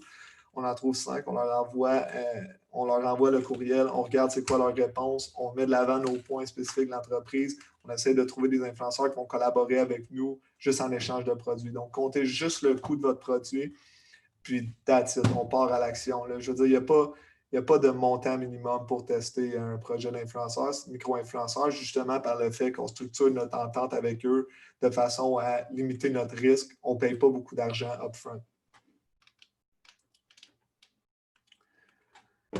Super. Des logiciels pour réaliser du contenu marketing, Océane. Donc, par contenu marketing, je déduis que tu veux parler de créer ces trucs-là. Je sais que Canva, très puissant là, pour créer des visuels là, de façon efficace. Nous, on utilise Figma, mais qui nécessite plus un designer qui l'opère. C'est très puissant, là, mais que penses-tu des exclusivités?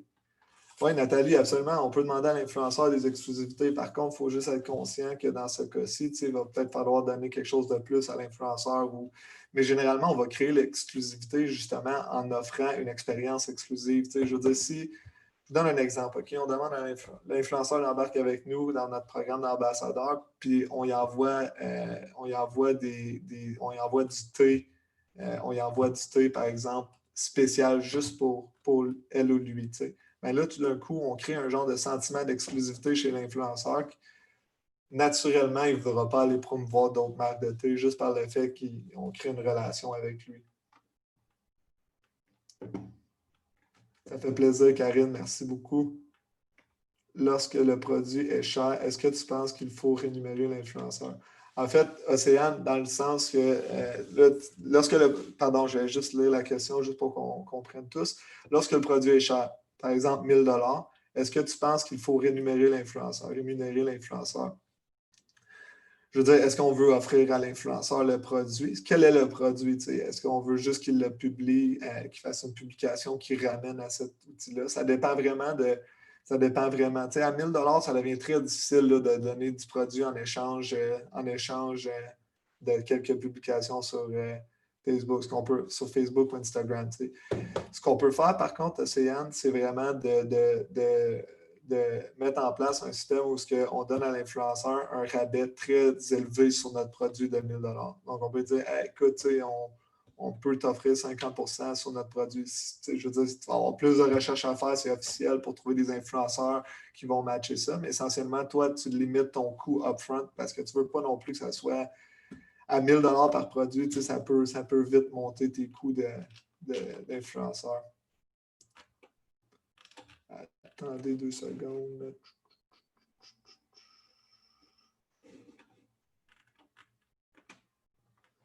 Des logiciels pour publier des belles photos, question que ça ait l'air moins amateur possible. Vanessa, encore Canva, vraiment, c'est l'outil de choix pour ça. Ça permet vraiment de créer des beaux visuels de façon rapide, puis c'est très, très, très puissant. Est-ce que tu peux revenir sur la façon d'évaluer facilement l'engagement de l'audience d'un influenceur? Suzy, essentiellement, comme je disais, nous, on cherche un nombre de commentaires sur une publication. D'ici l'influenceur ramasse 50 commentaires par publication, c'est suffisant pour nous. Les commentaires valent beaucoup plus à notre sens que les likes ou les followers. C'est vraiment là qu'on détermine l'engagement d'une audience. On cherche, je veux dire, après ça, c'est un jugement intuitif, entre guillemets. On regarde, est-ce que les commentaires sont des gens super, super, super engagés, parce que plus que cet engagement-là est élevé, plus que cet influenceur-là a de l'influence sur la décision d'achat de ces gens-là.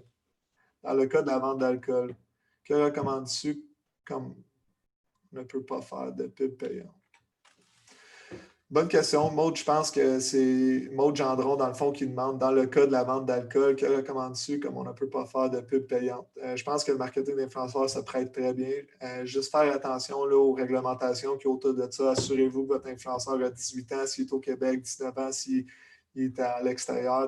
Puis même là, j'essaierais de viser peut-être même un peu plus vieux, juste pour ne pas tomber dans la zone de leur audience est mineure, puis ça devient délicat. Mais vraiment, juste regarder les réglementations. Peut-être demander à un avocat à quoi ça ressemble à ce niveau-là. Moi, j'irais justement avec des influenceurs plus vieux, mais juste assurer que légalement, de l'autre côté, ça a du sens. Là. Il y a peut-être des trucs à mentionner dans vos publications qui doivent être là justement pour donner l'égalité à votre processus. Combien dépenser pour les influenceurs, pourcentage de chiffre d'affaires? Saïd, combien dépenser pour les influenceurs, pourcentage en chiffre d'affaires? Très bonne question. Ça revient à évaluer ça exactement comme du marketing Facebook. Qu'est-ce que mon return on ad spend? Puis toi, tes marges ressemblent à quoi? Donc, je veux dire, si ça te coûte 20 d'une vente, aller chercher une vente avec un micro-influenceur, tu peux booster le budget autant que tu veux avec ça. Ça dépend vraiment des ventes que ça génère, l'utilité que tu en sors. Mettons que tu roules un budget Facebook de quelques centaines de dollars par mois ou quelques milliers de dollars, peut-être que tu n'as pas besoin d'aller chercher énormément de contenu, mais pour des entreprises qui vont rouler 50 000 100 000 par mois de budget publicitaire sur Facebook, tout d'un coup, ça peut valoir la peine de même pas se soucier du post de l'influenceur, mais bien juste de créer le contenu. Fait qu'eux peuvent investir un gros montant agressif en création de contenu. On a des clients qui nous approchent, qui nous disent « Je m'en fous des publications, je veux juste le contenu. Juste le contenu pour mes publicités. » C'est vraiment ça leur but. Ils dépensent énormément en pub Facebook, puis c'est ça leur objectif. Comment aller chercher plus de followers sur notre page? Mettre des hashtags. As-tu d'autres trucs à donner, Vanessa? Les concours à travers les influenceurs, ça fonctionne extrêmement bien. L'influenceur va pouvoir aller chercher plus de followers en promouvant votre concours. Puis le concours va demander, là, je l'ai mentionné ici tout à l'heure, on va juste ramener, là. Ça sera pas bien long.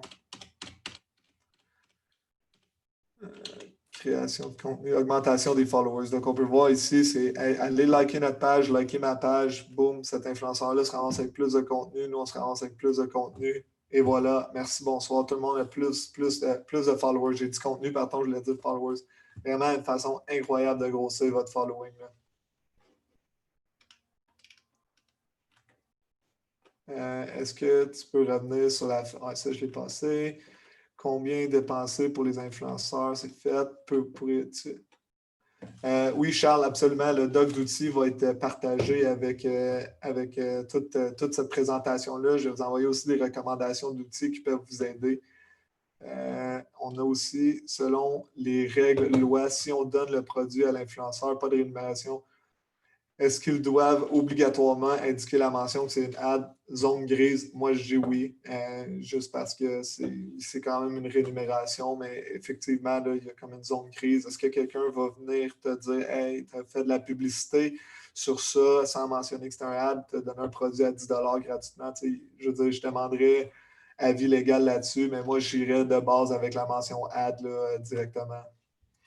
Un magasin au détail prend un minimum de 50 de marge. Donc, mettre entre 20 et 50 demeure intéressant. Absolument, Michel, c'est vraiment, je veux dire, quand on passe au modèle direct-to-consumer sur Internet, on se ramasse avec des marges extrêmement élevées, mais ultimement, ce budget-là va toujours être réattribué soit à nos publicités Facebook, soit à notre AdWords, soit à notre SEO, soit à notre marketing d'influenceurs.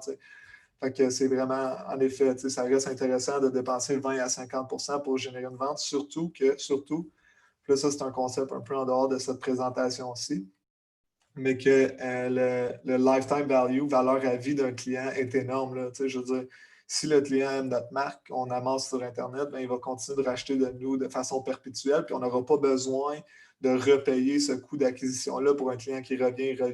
Là. Ça, c'est pas ignoré. C'est un des principes fondamentaux là, du direct-to-consumer e-commerce en ligne. C'est là que ça se joue vraiment. Là.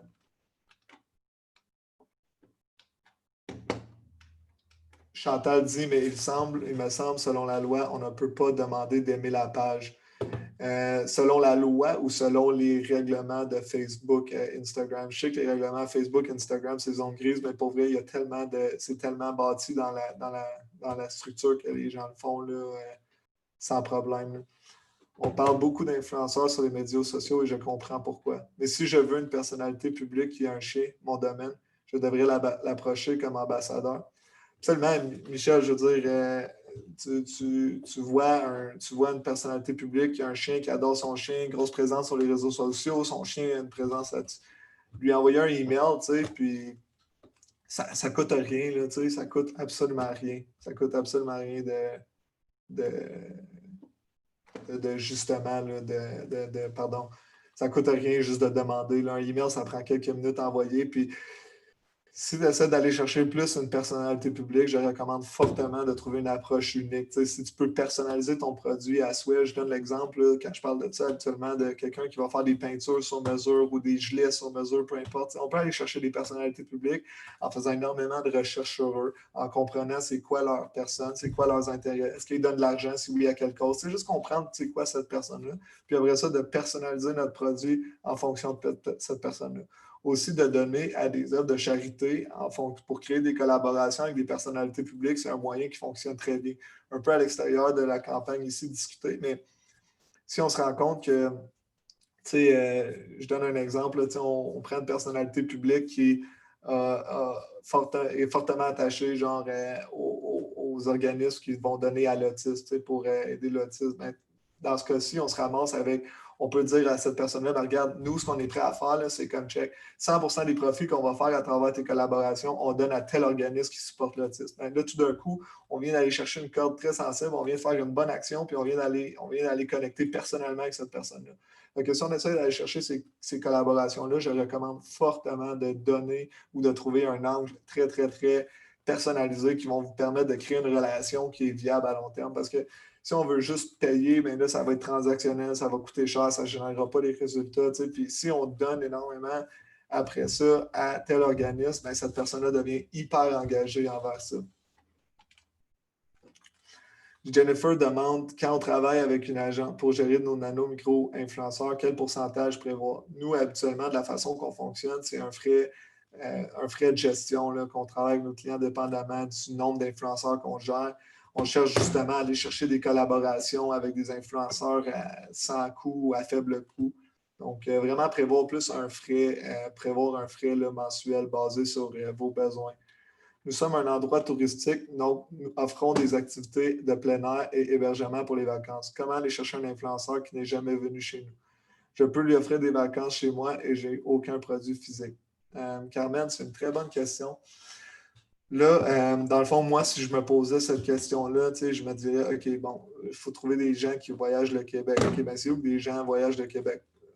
Mettons qu'on amène ça à un autre niveau. Est-ce qu'il y a des attraits, spécifiques autour de où tu es localisé qui, euh, qui, sont, euh, qui sont hautement convoités, dans le sens, est-ce qu'il y a du monde qui font du vélo de montagne ou de la paddleboard, ou peu importe, parce que là, on peut, par intérêt, aller chercher des gens qui se promènent un peu partout à travers je pense que ça doit être au Québec. Je vais assumer que c'est au Québec.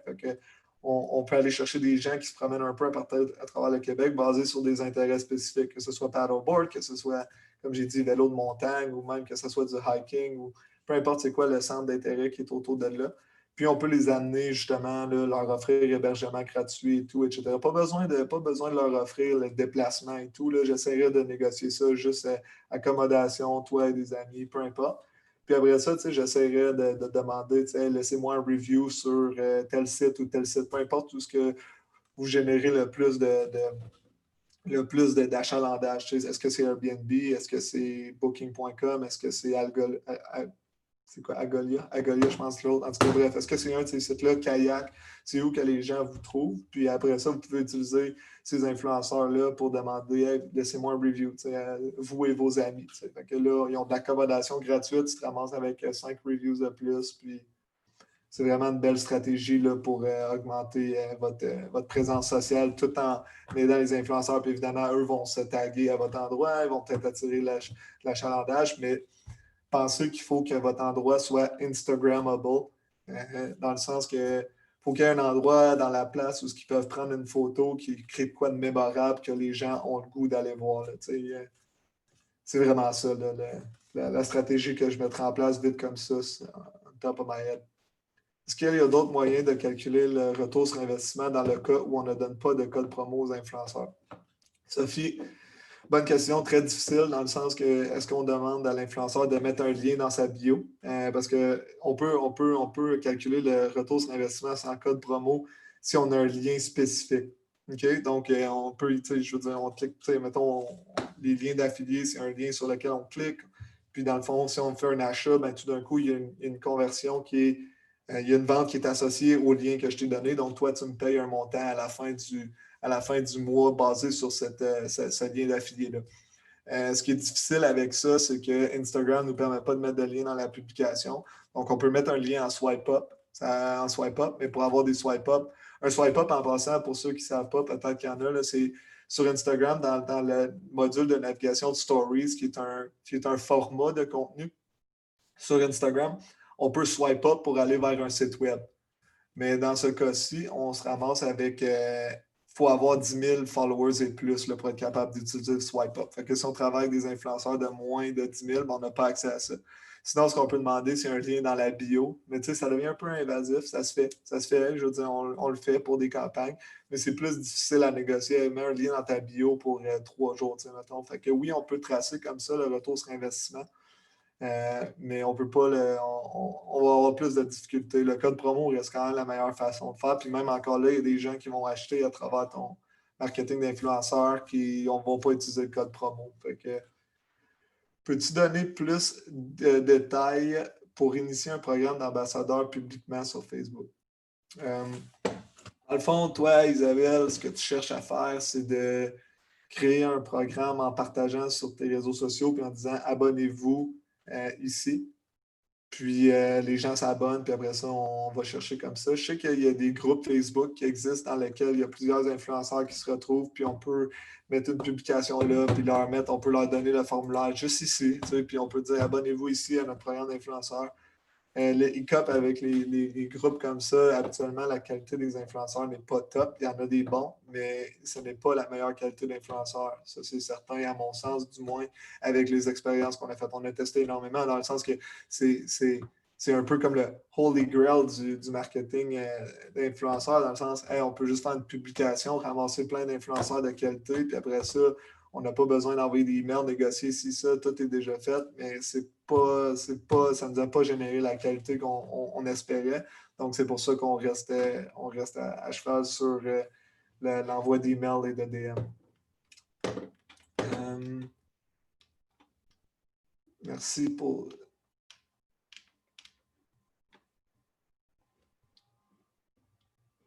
Super.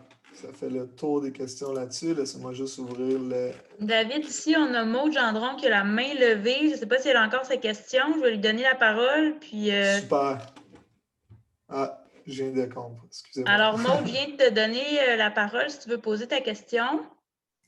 Ton micro est fermé présentement. Bon, je crois que Maud n'a peut-être plus de questions. J'ai 2 autres participants avec la main levée, par exemple.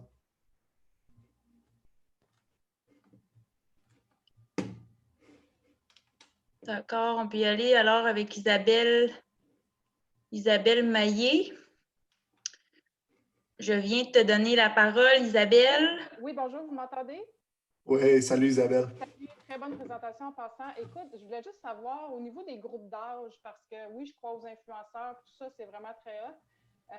50 ans et plus, je sais qu'il y en a qui sont sur Instagram, qui sont sur Facebook, beaucoup Facebook, plus Instagram. Ah, Facebook. Mais est-ce que tu recommandes quand même des campagnes avec micro-influenceurs pour 50 ans et plus? Ou...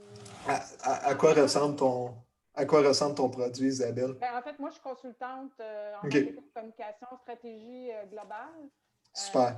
J'ai un produit présentement avec un client qui s'adresse un petit peu plus à des gens, je dirais, 40 ans et en montant. Bon,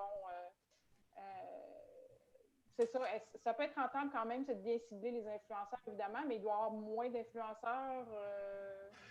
Ouais, super question. Dans le fond, moi, ça revient vraiment à, tu sais, plus tôt, j'avais parlé des différentes plateformes. Tu sais, c'est vraiment de garder une définition large de qu'est-ce qu'un influenceur, tu sais, puis de se dire comme moi, dans ton cas, ce que j'essaierais de faire, Isabelle, c'est vraiment de parler avec des administrateurs de groupes sur Facebook. Donc, de les traiter comme des influenceurs, puis de dire, hey, administrateur de groupe X qui a des gens de 40 ans et plus, j'aimerais collaborer avec toi, voici ce que je propose. Okay.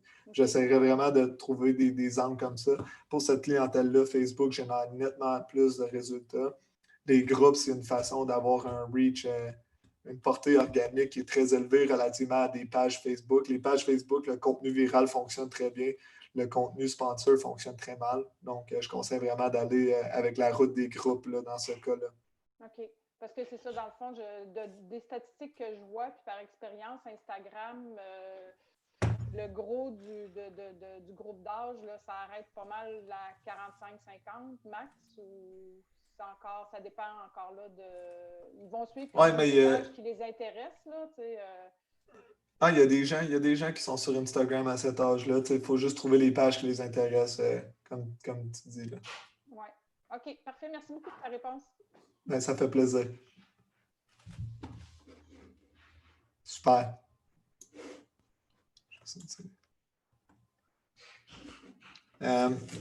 Maude est dans le. Est-ce que tu es là, Maude? Oui. Salut, Maude, ça va bien? Oui. Et toi? Oui, ça va bien, merci. Super. C'était quoi ta question? Je l'avais posée tout à l'heure, c'était par rapport à la publicité Ah, super, pour super. l'alcool, parce que ça nous restreint, en fait. Mais ce qu'on nous avait recommandé, c'était de faire, en fait, du contenu qui intègre l'alcool dans soit une recette ou autre chose, parce que comme ça ne devient pas la première chose qu'on promouvoit. Puis ça devient comme en deuxième plan, parce qu'on n'a pas le droit de faire de la pub payante pour l'alcool. Ah, c'est une très bonne idée. C'est une très bonne idée. Puis tu peux faire la même chose avec tes influenceurs, mettons, de leur demander comme. Exact, ouais. Puis après ça, réutiliser ce contenu-là. Peut-être même tu peux passer en Facebook Ads là-dessus. Là. Oui, bonne idée. Super. On avait-tu d'autres mains levées, Sarah? Non, je pense que ça fait le tour pour les mains levées, en tout cas. Pour les questions, Okay, ça semble. Je vais passer. Là, on a. Océane, je poserai à ton influenceur. Merci pour votre présence. Il y avait d'autres questions. Je vais juste aller voir les commentaires.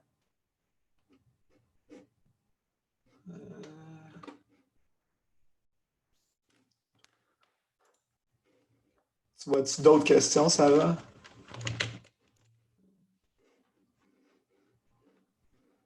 Que penses-tu des influenceurs sur LinkedIn? Encore une fois, ça reste à la définition de l'influenceur. C'est comme c'est quoi un influenceur? C'est quelqu'un qui a un pouvoir d'influence sur la décision d'achat d'un groupe d'individus. C'est sûr que LinkedIn peut être très pertinent dans ce sens-là. Il y a des gens qui ont de la distribution, ils ont des gens qui ont la confiance de leur audience. Donc, oui, ça fonctionne sur LinkedIn. Je le recommanderais plus, évidemment, pour des produits de type B2B. Donc, business to business, logiciel, par exemple, étant un bon exemple dans ce cas-ci. Mais oui, absolument, là, il y a possibilité d'avoir de l'influence sur LinkedIn sans problème. Là, tu as deux nouvelles questions dans le chat. Une première qui est: est-ce que ton agence InBeat a une version française sur son site? C'est une très bonne question. En fait, on est en train justement là, de traduire le site. Là, Sarah m'en avait parlé justement avant la présentation, mais essentiellement, on a créé l'agence pour le site web pour aller chercher un marché américain. C'est un spin-off de notre plus grande agence, mais on est en train de traduire le site là, actuellement en version française. Peut-être une dernière question que je vois ici. Comment mesurer le retour d'investissement d'un influenceur? Le retour sur investissement, encore une fois, c'est quoi le coût encouru pour ta campagne d'influenceur? Après ça, c'est quoi le retour que ça a généré? Puis après ça, on peut faire un ratio de c'est quoi le coût versus le retour, ou on peut faire un retour en ad spend, comme mentionné tout à l'heure, qui est une mesure utilisée très souvent là, dans les Facebook Ads. Donc, tes ventes divisées par ton coût que ça a coûté pour ta campagne d'influenceur. J'inclurais là-dedans le coût du produit, le coût de la collaboration, le coût du rabais, évidemment, qu'on donne. Très important. Puis le coût de l'employé, s'il y en a un qui était attribué à ça. Donc, juste pour savoir combien ça nous coûte, combien ça nous rapporte. Puis, c'est dans cette optique-là que je mesurais le coût, le retour sur investissement strictement monétaire, pécunier. Mais si on voudrait aller un peu plus loin puis dire, OK, ben, c'est quoi le contenu qu'on a généré avec ça? C'est quoi la valeur que ça a? Ben, on peut aussi ajouter ça à notre calcul du coût. Là. Donc, c'est ça. Puis, toujours là, au même sujet, est-ce qu'il y a des applications ou des sites qui offrent un modèle ou des lignes directrices pour mesurer le retour sur investissement? Dans quel sens? Dans le sens, on veut mesurer le retour sur investissement, genre en termes Si on veut mesurer le retour sur investissement monétaire, encore une fois, c'est vraiment, on prend le coût total de notre campagne, les coûts de collaboration, les coûts de rabais, comme mentionné tout à l'heure. On met ça dans un spreadsheet. Là. Ça peut être un Excel ou un Google Sheet. Moi, je suis personnellement beaucoup plus Google Sheet que Excel, mais Excel est très puissant aussi. Puis on fait juste faire un ratio. Là, combien ça nous coûte, combien ça nous rapporte, c'est quoi notre marge de profit. Est-ce qu'on est positif ou négatif, oui ou non? Mais oui. Main levée. Oui. Mais j'arrive pas à y arriver à la main levée.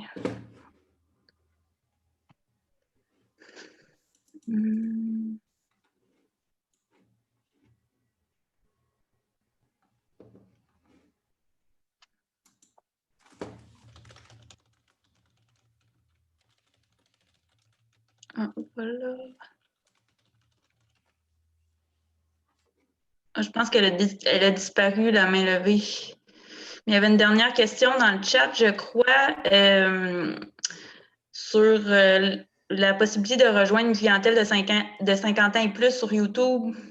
Ah, absolument, absolument. Je veux dire, tu sais, YouTube, tu sais, parce que YouTube, il faut le regarder de plusieurs façons, là, mais YouTube, essentiellement, il y a une notion de découverte. Les gens, tu sais, mettons, ils vont. Je donne un exemple, là, tu sais, mettons, tu recherches un barbecue pour ton été, tu sais, mais tu vas probablement te ramasser sur YouTube à regarder quelqu'un qui décrit différents barbecues, puis cette personne-là est un influenceur, tu sais. Fait que oui, YouTube est une très bonne source. Je veux dire, n'importe qui peut être en train de chercher un barbecue puis se ramasser sur YouTube sans problème. Évidemment, il faut trouver des influenceurs qui ont de l'attrait pour notre audience cible là, sur YouTube. Tu sais, ça n'aurait pas de sens, mettons, de viser du 50 ans et plus avec des influenceurs qui font du contenu avec de la slime. Là. Puis, avec Hotsuite, il n'est pas possible de programmer des carousels sur Instagram. Est-ce qu'il est possible de le faire avec Later ou une autre application? Oui, il me semble que Later permet de poster des carousels. Je pense que ça fait le tour pour les questions. Dernière chance pour les participants qui pourraient avoir des questions pour David.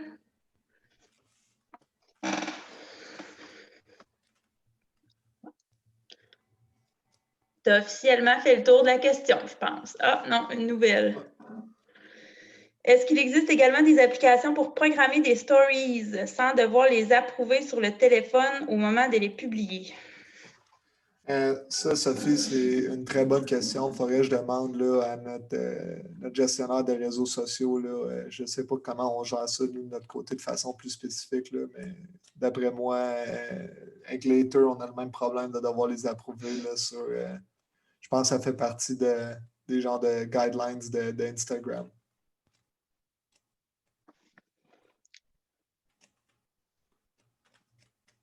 Ça fait plaisir, Sophie. Merci. Bon, ben merci beaucoup tout le monde pour votre participation. Vous allez recevoir le lien d'accès pour l'enregistrement de la présentation au début de la semaine prochaine. Puis, bonne journée. Merci à tout le monde. Bonne journée. Puis si vous avez des questions, vous allez avoir mon email. Là, puis j'ai mes contacts, mes informations de contact ici. Là. Puis je veux juste finir en remerciant encore là, le Centre québécois du commerce au détail, la Ville de Montréal, puis le gouvernement du Québec. J'ai ma petite slide ici à la fin. Là. C'est vraiment apprécié. Puis merci de m'avoir reçu, Sarah. C'est très apprécié aussi. Super. Voici mes infos.